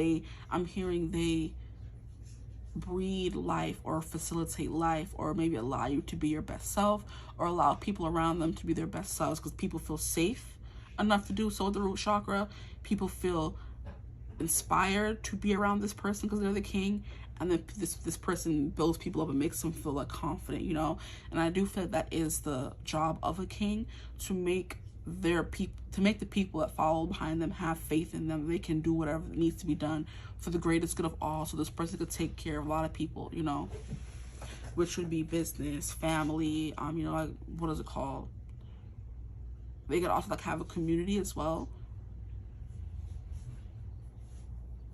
It's like giving maybe a little bit like politician, a little bit like community leader, you know, that kind of thing.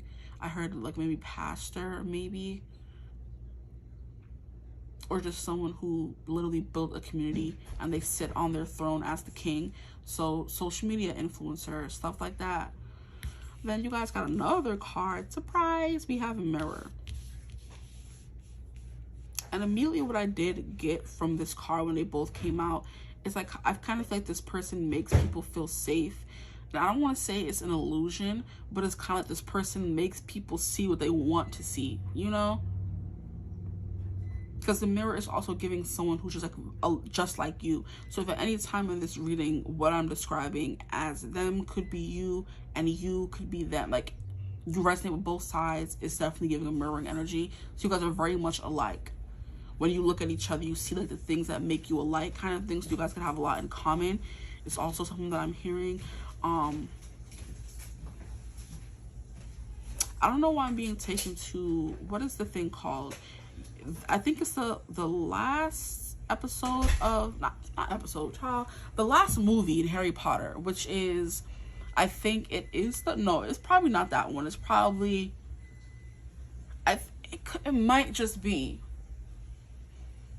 because at this point Snape is the headmaster, but it's like basically Harry has this, like, I feel like it's this shard of glass or this mirror or something, and every time he looks into it, he thinks he's seeing Dumbledore, but he's actually seeing Aberforth, his brother, you know? So it's kind of like you think you're seeing yourself or somebody you care or look, you know, you look up to, but you're actually seeing somebody else. Like, I don't know how to describe that, like, to make it make sense.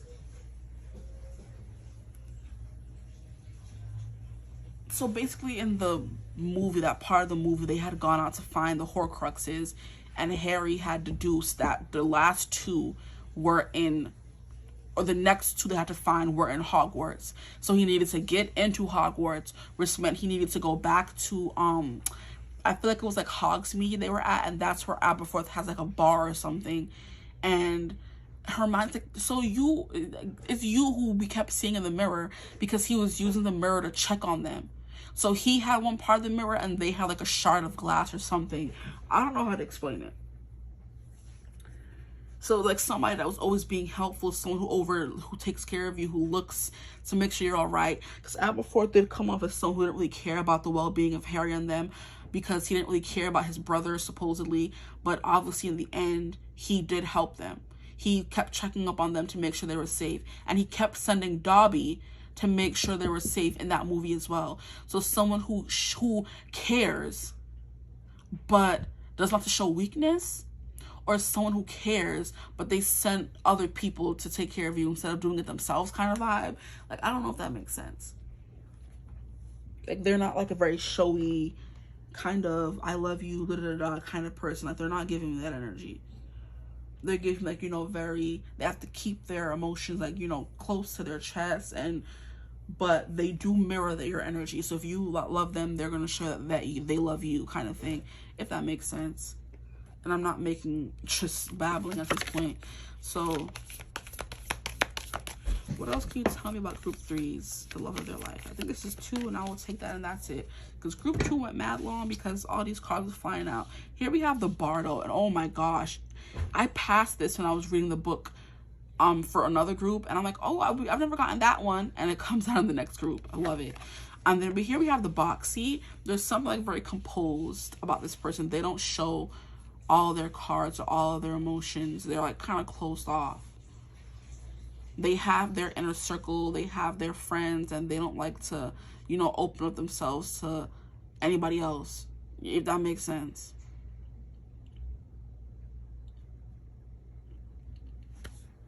Okay, so I do want to read about the Bardo, since this is the first time I feel like I'm getting him, or them, whatever that is.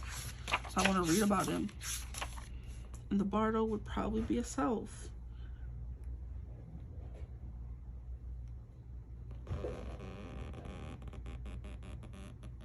No, it's a place?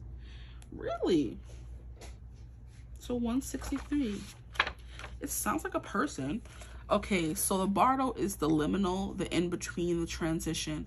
It is said that the Bardo is a place between this life and the next, a liminal realm through which souls pass. Envisioning this inherently mysterious space creates the potential for us to rise above the concerns of this world and see our relationships through a cosmic and timeless lens. We may receive messages from those who are no longer with us, or see visions of lives not yet lived. In the Bardo, there is potential to forgive the unforgivable, to say the unsaid, to see the unseen, to love the unloved, to let go of all the things that cause us pain. The Bardo suspends us in its spaciousness for just long enough to open us to higher wisdom. Its energy does not belong to Earth as we know it, but rather to the cosmic network of which we are a single thread. Now, what I am getting from this person is they like to make people feel uncomfortable. Oh my gosh, that makes sense. If they're a mirror, they're showing you all the things that are not wrong with you. Okay, so basically this person is kind of like showing you all the things you need to change by being the mirror and showing you all the things you don't like about yourself. You know, so they're acting as a mirror in that way by helping you grow, by telling you the things that you need to kind of like, you know, transition on from, move on from, the things that the unseen, the things that we are scared to talk about, because the Bardo is very much giving like being able to see ghosts or being able to see things, you know what I mean? So this person acts as a mirror to all the things you may not want to see about yourself, which is what makes them a king, because they make you grow, they make you ascend, you know? Wow. That's interesting. This is kind of like giving me an eye if you look at it properly. It's just like the iris, and this like the, I don't know the parts of the eye that well, but I think this is like the iris, and this is like the pupil. And they help you see things about yourself you didn't see, because this Bardo was seeing the unseen, seeing the unloved. This person helps you love the parts about yourself that you hate, you know? They bring things to light that we don't want to see, that we don't want to talk about, you know? That kind of vibes what this person's giving. Oh, this is very interesting already. They act as a mirror to all the things that make us uncomfortable to help us grow, because that's what kings are. Or kings do. Wow. But yeah, they help you see things you may not want to see, or things that are untrue. And oh my freaking gosh, bro. In Harry Potter, when they were seeing Dumbledore in the mirror, Dumbledore was what? At that point, he was dead. So they thought they were seeing Dumbledore's like ghost or whatever, and that's what this freaking Bardo was saying. Wow. And that literally came through before I even pulled this card out. The whole seeing Dumbledore in the mirror, but it actually being somebody else, you know? Wow. Interesting. There's something there that I'm just not fully grasping. Like, you're looking in the mirror and seeing one thing, but that's not who you really are. So this person helps you, like I said, see the unloved parts of you, the unseen parts of you. They help you. I'm hearing like character development is essentially the kind of person your person is, the love of your life. Character development, they're gonna help, they're gonna point out the things that you may need to change, and you're just gonna change them because they're someone who is trustworthy, and obviously they make you feel safe to just explore different aspects or spectrums. So this person's gonna help you get grounded, help you find what lights you up, and then help you find your confidence in that thing. Okay, act as a guide, you know, where the king is like you're taking care of everyone. Okay, and I'm gonna stop repeating myself and move on to get some more cards for who is the love of your life. The box. And it's funny how I was like talking about pastor and stuff like that, because there are literally people who like help other people find or read the word or decipher the Bible kind of thing. They study it and then bring it to you to church every Sunday to help you understand it through their lens, you know. That could be this person, they read a lot and they do a lot of things and they're helping you something about lens and seeing. They help you understand the Bible through their lens. And we have mirror here, you know, they're helping you see things through their lens, you know, things you may not want to see, or things you don't want to admit. At that point, they knew Dumbledore was dead, but they didn't want to fully process that he was actually gone, you know.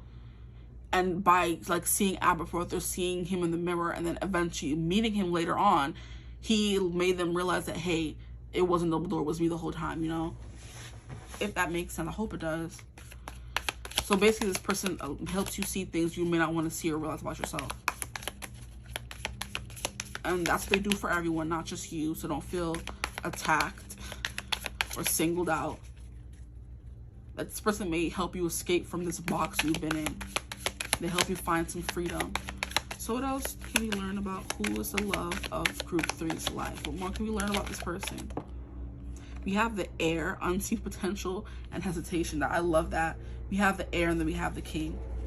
And I was saying, look, this person helps you see your unseen potential and things you may hesitate on doing or realizing or seeing. That's what they're there for. Here we have the shepherd, celebration, family. Put that there. How about that? What else can you tell me? This is just one. The sentinel, determination and certainty. Yeah, this is definitely someone who helps people feel, you know, comfortable, helps people feel seen and safe, taken care of.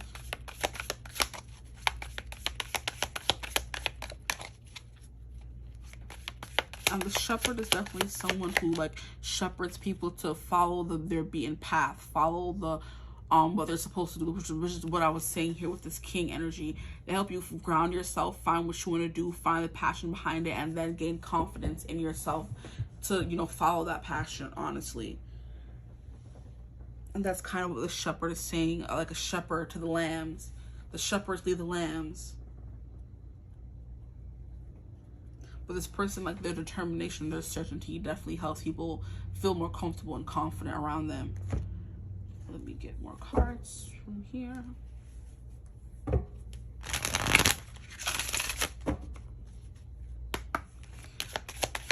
What more can you tell me about group 3's, the love of their life? We have Uranus, revolution. Yeah, they help you realize things. Breakthroughs, brainstorming, originality, insight, awakening. Yeah. Technology, innovation, humanitarianism. This, that king energy. Reform, absolutely. They're helping you change the things that need to be changed, realize some harsh, painful truths, maybe. No, all of a sudden my neck is hurting, child. I may have slept wrong, but it wasn't bothering me until I got to your group. So what's up? We have square, challenge. Yeah, this person challenges you. And I love how squares represent boxes. And we have the box here. Or square, the insignia to represent a square is, or a challenge is a square, and then we have the box, which is also a square. I think I said it right the first time, but I doubted myself. We have the square challenge. And then we have sextile opportunity. Yeah, this is someone who helps you find opportunities. Interesting. I feel like they could all like be down here. I don't have to be making them weird.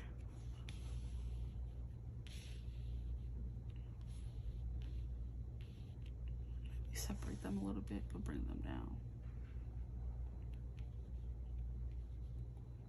Okay. Interesting, interesting.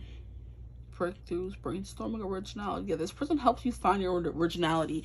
This person helps you find what makes you stand out, you know? The way their brain works, I feel like there's someone who, I'm getting the example of people coming to, so basically kind of like a sorting hat ceremony where you bring your child So I'm getting a bunch of different examples. Let me just, you know, ground the energy first. I'm like feeling all out of sorts, which is how this person may make people feel, like out of sorts, you know, fidgety, that kind of thing.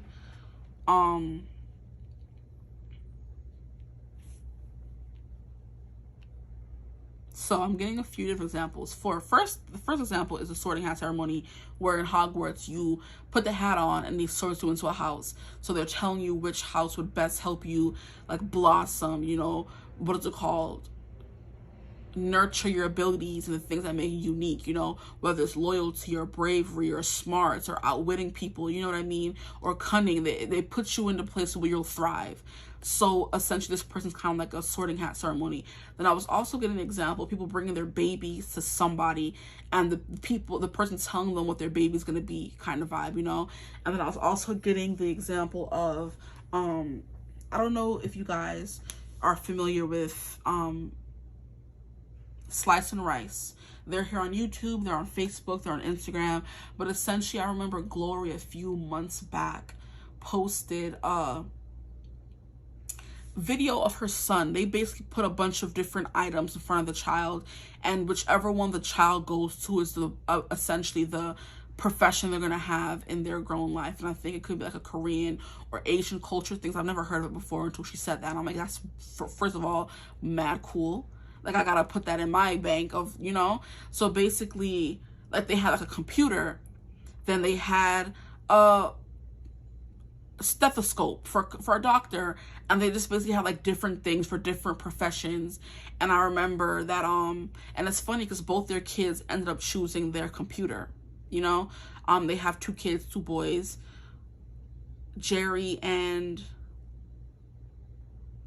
crap, is it Psalm or Saint or something like that? I don't remember. But both their kids, they ended up posting Jerry's, which is their first child, and the second child's, and they said, I love how they both chose the computer. So they're going to be doing things in like maybe technology, which came through here, you know what I mean? That kind of thing coming through. That's what this person's giving me. They're like a sword and hat for humans. Like, you bring yourself to them, and they're telling you, hey, you would do good here, you would do good there, you know. Essentially, they could help people find opportunities as well with the sextile coming through. And then we have challenge. This person challenges you, or they challenge people, or they've gone through challenges in their life as well. They motivate, they pressure into, they frustrate, demand. Like, this person is not the easiest to get along with, because they're constantly going to be pushing you to become a better version of yourself. They're not dealing with you like being unhealed or being broken or considering yourself that way anyway. You know, like, no, I can help you fix this. If it's fixable, we're gonna fix it. You know, if you spend too much, we're gonna help you spend better. You know, if you sleep too much, we're gonna create a schedule where you're not sleeping as much, you are being more productive. You bring your problems to them, they fix it. Boom, they handle it, kind of thing, you know. And that's what the king does as well. Okay, so that's who your person is, essentially. There could be something like very sheltered. This person could come from an Asian background, since that example came through. But yeah, this person definitely mirrors all maybe your worst attributes, your best attributes. There's something about them mirroring all those things right back to you, you know, that kind of vibe. They help you unlock your unseen potential. They help you celebrate. Family can be very important to this person as well. They never give up on an opportunity to celebrate something. So they could be a party animal. They love to celebrate certain things, or this is someone's going to celebrate your small milestones. And then, yeah, determination, certainty. That's who this person is. So I gotta move a little closer, child. We have synergizers, create possibilities for open doors, promises. Yeah, all that stuff coming through. Now I want to get into the part of the reading to give you to know more about who this person is, get a little more insight.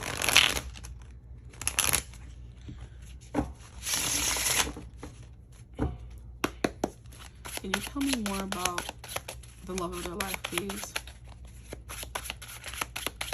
And more if you tell me about the love of group 3's life. Jesus Christ. Okay, we have judgment. We have King of Intelligence. Are we surprised? No, because this person is definitely giving intelligent. We love that. I can't figure out how these are kind of straightened up, but those aren't. I want you to be able to see the box. That song's coming through. That song coming through. We have the Page of Charisma, Page of Pentacles. What more can you tell me about the love of Group 3's life, please? Jeez Louise. We have 10 of Charisma, 10 of Pentacles. So definitely someone who wants to settle down, someone who wants to have a family, someone who is good with money, someone who is responsible, someone who wants to build generational wealth.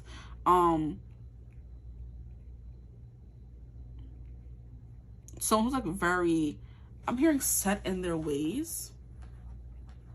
Someone who's very set in their ways. Someone who's very stubborn. It's hard for you to change their mind. They always think they're right. It's kind of like when it comes to anything, they always think they're the smartest person in the room. That's what I'm getting from the King of Intelligence here. They think they know everything, and they really may not, but they think they do. They could as well, but it's kind of like it can get a little like annoying, or that's just my opinion. People who think they know everything is annoying to me, because you don't. But Judgment is definitely, look, they come in as an awakening. I love that. They act an awakening in people's lives. And here we have the Magician. Wow, yeah, this person's powerful for sure. They may think they know it all, but they are definitely powerful. This person could have a bald head. They have very pronounced eyebrows, like a very pronounced arch in their eyebrows. I love how they're always reading a book. They're always learning certain things. Very smart. Like I said, their head is always in a book, or they could always be talking about books they like to read, essentially. But they're always bringing you around to new ways of thinking, new ways of thinking. And I love how we have the Page of Pentacles. And it seems like this person's trying to open the door. And then the first card we have here is boom, the door is open. This is essentially what you would see with here. You know, so this person helps you start on little journeys, and this person's always awakening. They're always learning, you know, always embarking on new journeys. And I'm hearing entering into new rooms, uncovering new opportunities for themselves. This person is determined to be in the room where it happens. They're an Aaron Burr, which could be problematic depending on what side you're looking at it on. This person has made a lot of mistakes in their life, and all in the name of ambition, of power, of knowledge, of wanting to be the smartest, the best kind of thing. This person could have like an ego on them, because Burr wasn't a bad guy. He just had different values from everyone, and he was kind of like a hater, essentially.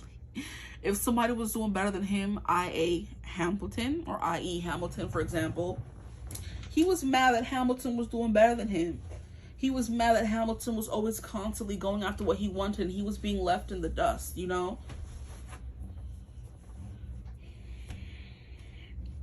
I'm trying to figure out if this person is a Hamilton or if they're a Burr. They could be a little bit of both, because they did have things in common, which is why they started off as friends. They were both lawyers. They started off at the same firm, but one of them skyrocketed, which is Hamilton, and one of them just kind of stayed complacent, waiting for everything to come to him instead of going after it.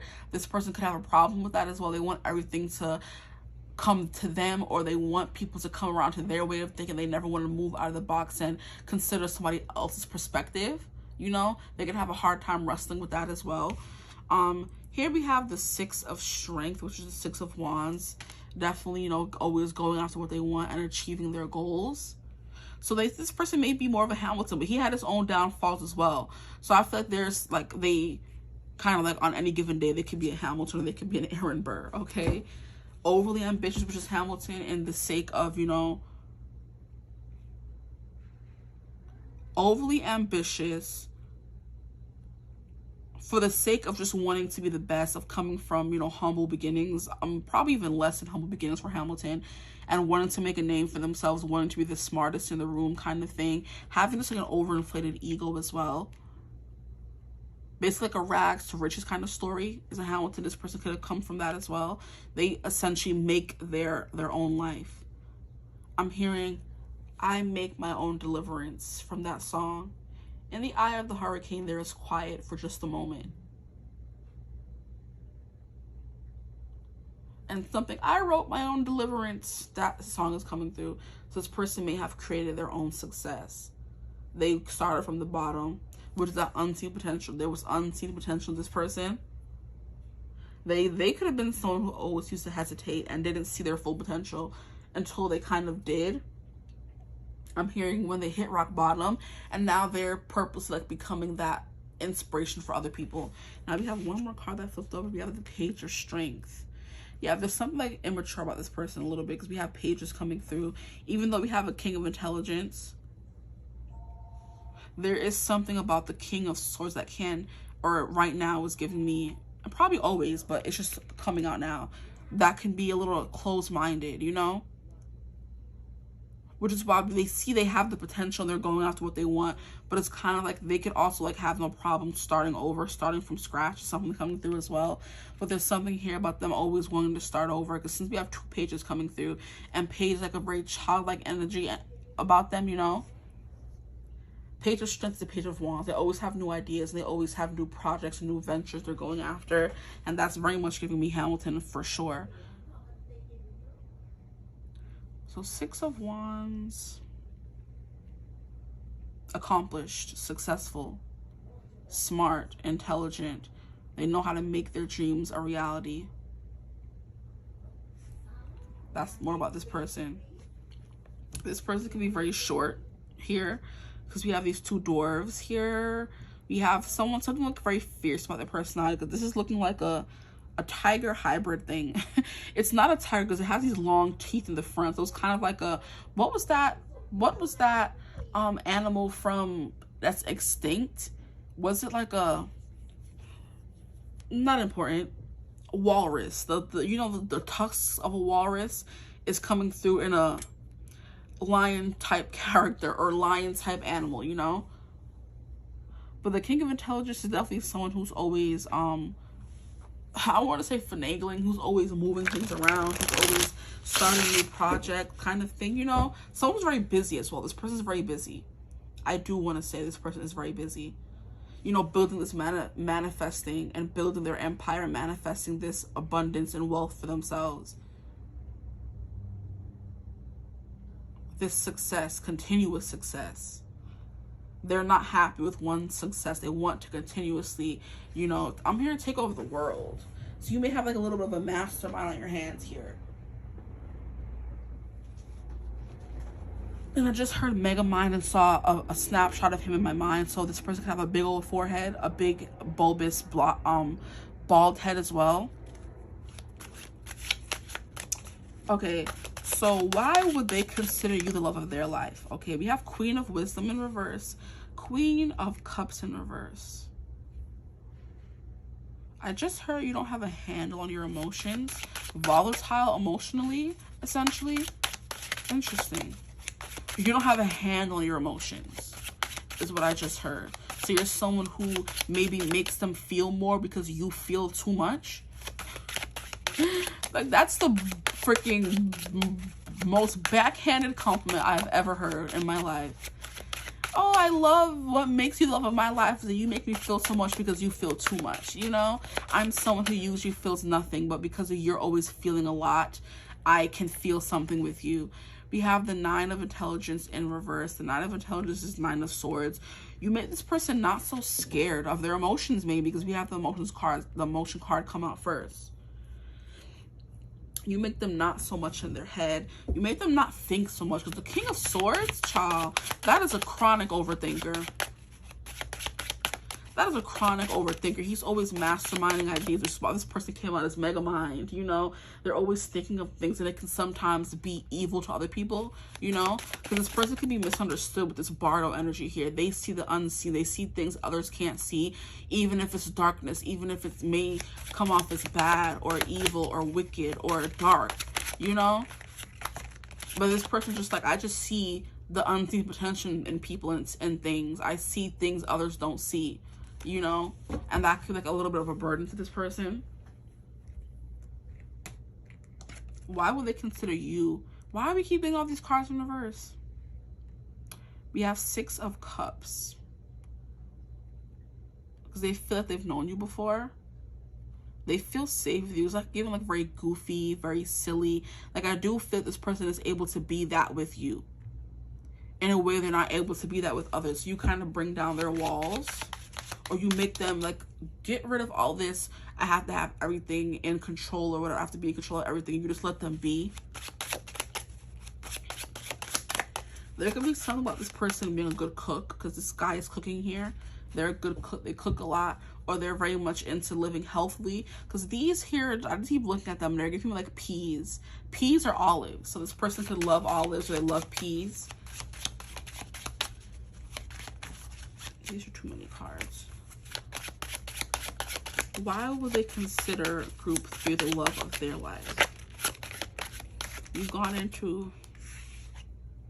We have the High Priestess, because you have good instincts, you have good intuition, you have access to things that they don't. It's kind of like they see the unseen potential, but you like just literally can tap into the unseen. So it's basically giving someone who can see spirits versus someone who can communicate with them. So they can see the unseen potential, but you can kind of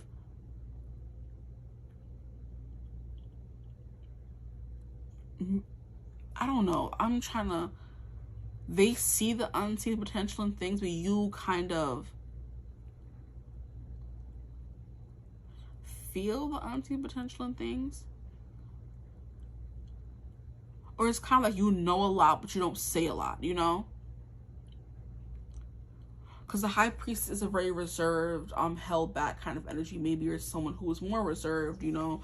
You're not someone who's too out there, too outlandish. You're maybe a little shy, a little quiet, but it doesn't make you stupid, if you understand what I'm saying. Because sometimes people think that people who don't talk a lot don't have anything to say, or they're stupid. It's kind of like, no, you're just a very observant. You sit back and watch. So they fell in love with you because you're someone who knows a lot, but you don't try to make people feel stupid for it. You know what I mean? That's exactly what I'm getting. Yes, this person knows a lot, and they're going to make people know they know a lot. You know a lot, but you kind of keep it to yourself.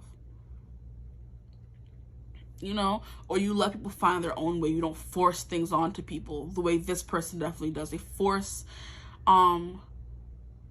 people to change, essentially. They want you to do things their way, you know, and you just let people be. Sure, I don't like that, but this is my person, hopefully. Why do they consider you the love of their life? You're, like I said, like you're very smart, you're very capable, but you don't like push that and your knowledge and your opinions onto other people the way that they do. So it's kind of like you're the opposite of them in a way. Why else do they consider my group 3 the love of their lives?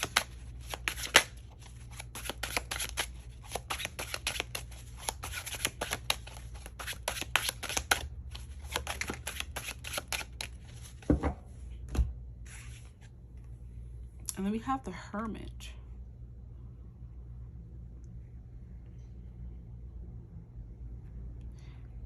Yeah, you're always learning. You're always open to, not criticism, constructive criticism. Because the Hermit is someone who's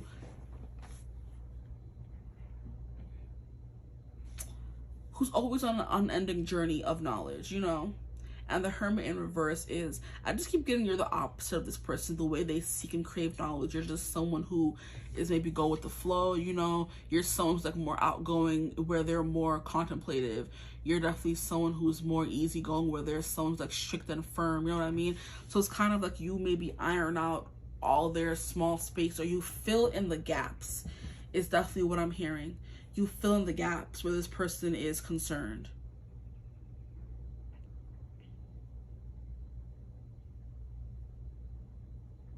Or you just like allow them to be themselves as well.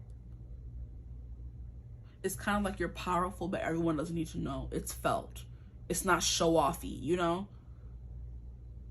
This person may have like a showy-offy kind of thing. If they have money, they're going to show it off. If they have knowledge, they're going to show it off. They want to be the smartest person in the room. And you're just kind of like, I'm chill. Like, I know things. I don't have to, you know, let people know that. I'm just here chilling, watching, you know? But I'm not always in that mode of having to know everything and always having to learn. I will, But I'm also like, you're giving like someone's like kind of more outgoing than this person is. No matter how outgoing you are, you're still going to be more outgoing than they are. Six of Cups is you definitely get this person out of their comfort zone as well. So you make them a little uncomfortable. But I'm not hearing like a bad way. Because obviously you're the love of their life and they're the love of yours. So it's kind of like, I'm confused.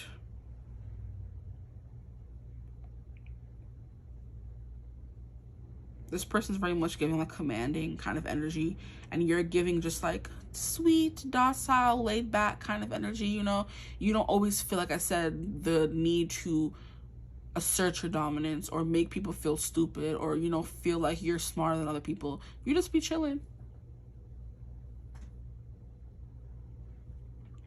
You just be chilling. Okay, now I'm going to read the part of the song you guys got. I forgot that part. So we have just coordinates. Ooh. I don't know you half as well as my friends.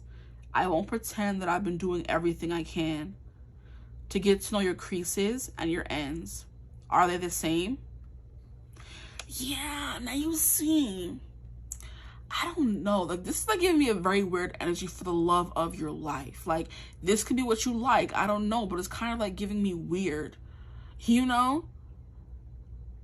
It's like, this is not like, I don't know. Everyone wants something different, honestly. Like, I'm just like, this is like a weird energy to be like, oh yeah, this is the love of my life. Like someone who is happy because you're emotionally unstable, or that's how they would put it.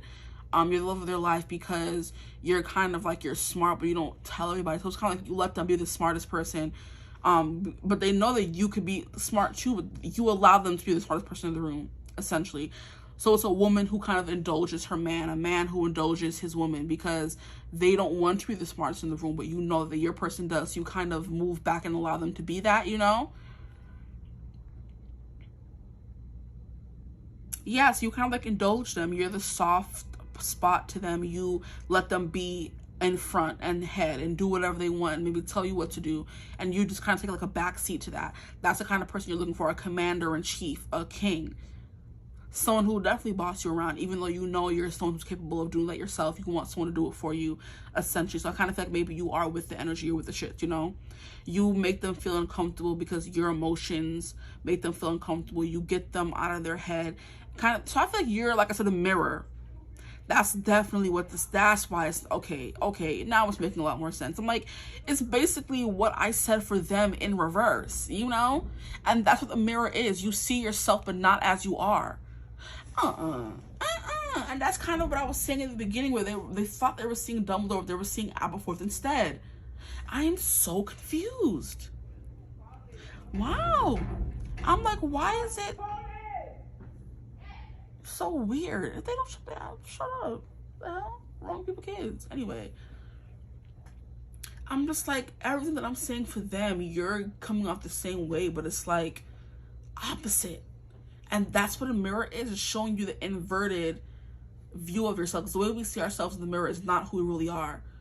We have to use an inverted filter to see who we really are. We're never going to be able to see ourselves as we really are without using that inverted filter, because the mirror only shows the reflection. That's like the inverted, you know? So if you're seeing yourself like this in the mirror, you're actually looking like this. So you're never going to fully be able to see yourself as you truly are unless you go on TikTok and use, like I said, inverted filter where you see yourself as everybody else sees you, you know?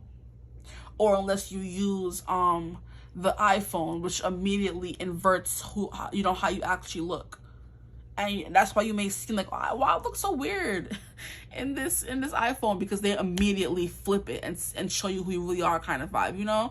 And that's what this person maybe does, and you do the same for them. I'm like, this is confusing me. Like, why would you want to be with someone who likes to be with you because you're emotional? Like, you know, that was like kind of throwing me off. But maybe how this person sees you is not how you really are, or how you see yourself is not who you really are. Which is why you may be like a little confused. I don't know.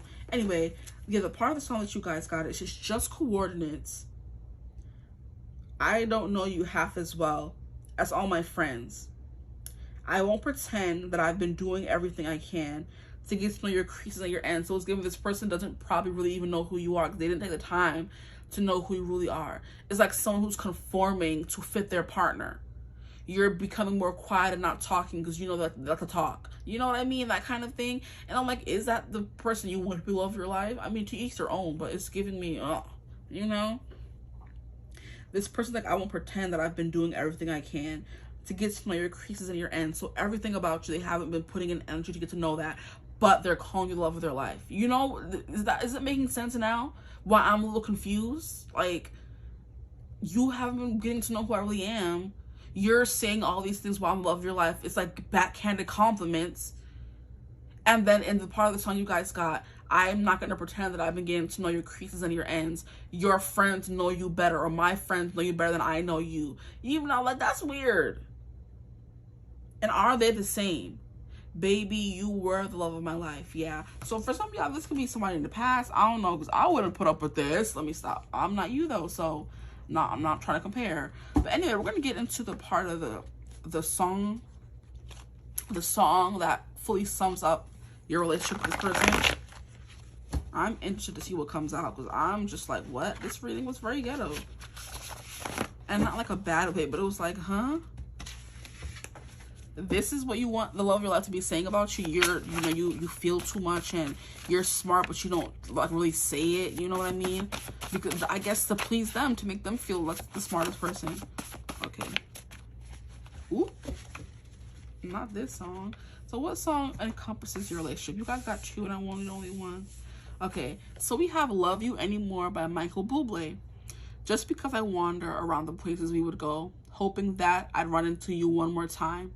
One last time. Just because I never took your pictures off my phone, it doesn't mean that you're still on my mind.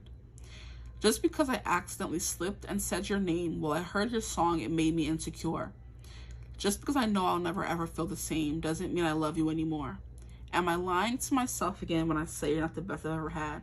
So this person who's love your life could be someone you kind of let go, because it's giving, you know. And what I heard when I was reading into this is the Queen of Cups, like, you're the love of their life, because you get them out of their comfort zone. Like I said, that Six of Cups in reverse as well. You make them uncomfortable, and you can only grow when you're uncomfortable. They're so used to everybody else growing and helping everyone else grow. Nobody was helping them grow, but you help them grow, essentially, is what this is saying here. So they're coming off as someone who's very stoic, unemotionalist. You're coming off as someone who could be sometimes a little emotionally volatile, and you kind of help them have to come out of their shell more to deal with you, you know, because you're not easy and you don't want to be easy. You're someone who is you're not easy to love and you don't want to be easy to love. So this person has to conform or leave, get out your face, essentially. So you make them uncomfortable by, you know, being like emotionally uncomfortable for them. So you get them out of their shell a little bit. And that's why you're the love of their life, because you are holding them accountable, essentially. And you get them out of their head. You make them feel less anxious as well, with the Nine of Swords in reverse. The High Priestess is like someone who just knows what they need. You know, you're like a very calming, soothing presence to them, and a very quiet, confident person, you know. Like I said, you don't have to be all in somebody's face or be the smartest in the room. Your quiet confidence makes them feel better about themselves, or make them feel better about their life or whatever. Yeah. And the Hermit in reverse, there's something here about you being a little like outgoing as well. Or you just get them out of their shell, because they could be the Hermit, always learning something, always, their head is always in a book reading something.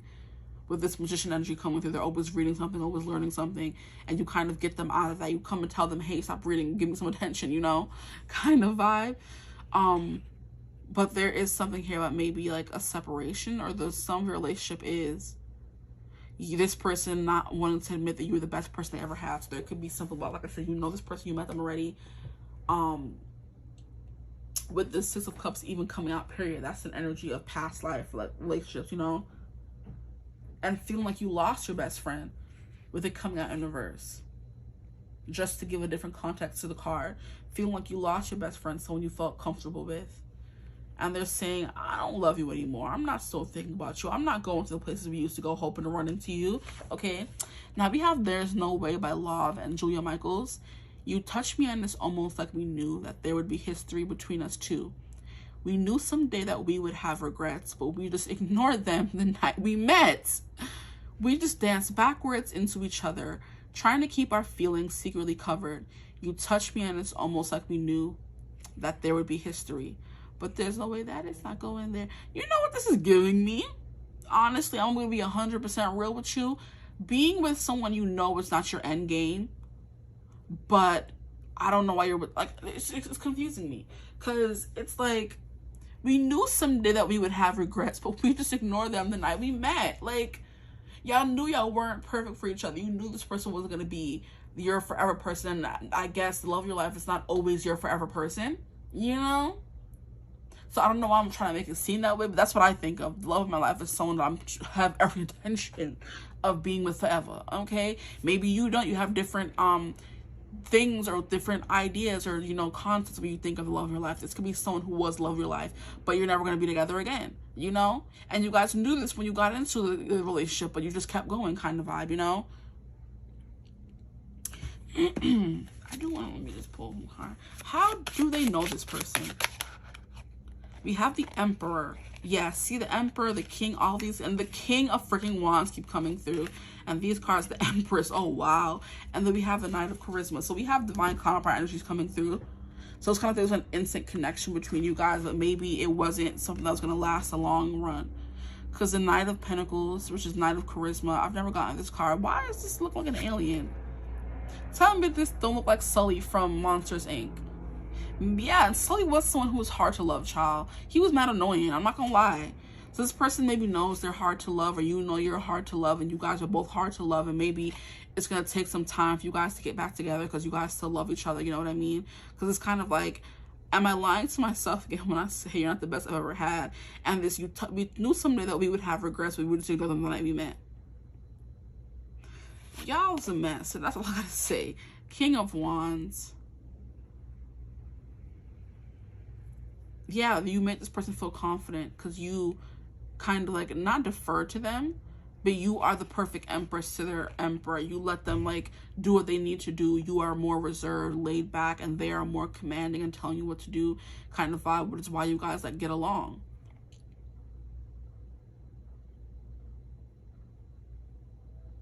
Yeah, this is very pushy, commandery, do what I say kind of vibe. You're just more so, I'm chilling, going with the flow, letting everything come to me, and they're like chasing everything, you know? Very interesting energy for you guys. How you know this person? King of Wands, they could be Aries, Leo, Sag, Knight of Charisma, Virgo, Taurus, Capricorn. The Emperor is Aries, and the Empress is Taurus and Libra. So that's, I guess, some more confirmation for how do you know this person. But it's kind of like the universe just lined up perfectly when you guys met kind of vibe. And you knew that it was going somewhere. You guys were going to be together. It may not last forever. So the love of your life may be someone you may not end up with in the long run, which is, I guess, okay. But you guys are like perfect counterparts. I don't know. Like, I'm trying to have some, you know, make sense of this energy. Because it's kind of like you guys aren't together. There's something like, you know, is it like a will they, won't they, Rachel and Ross kind of situation? But this person may still have some growing to do. Like I said, they could be a little immature with the Page of Wands and the Page of Pentacles. They're still maybe starting their life, embarking on their life, and it's not the right time for y'all to be together. Is the energy coming through? I don't know. Yeah, Knight of Charisma is someone who has like a long way to go before they want to, you know, be who they want to be kind of vibe. But yeah, that's all that I have for y'all, though. I don't know what else to say. I'm just a little confused. Maybe this is like a maybe it will come back around once they mature more kind of thing, because you guys are perfectly suited for each other. Like I said, what the mirror, twin flame kind of vibe. It was kind of like getting back together, breaking up, getting back together, breaking up kind of thing is coming through here, that twin flame energy. Because that's like, yeah, there's something here about hesitation, unseen potential kind of thing. But that's what the reading is about. This is the love of your life, boom. You guys may end up together. That's not what we're supposed to be getting into in this reading or not. But it's kind of like, I think there's potential here. But I was just getting a weird vibe, you know? But anyway, I hope this video resonated. If it did, feel free to like, comment, and subscribe. Join the tribe, the Divine Family. Love to have you. If you would ever like to book a personal reading with me, you could always get in contact with me with my email in the description box below. But I hope you're having a beautiful, wonderful day whenever you watch this reading. And as always, I will see you in the next one. Bye.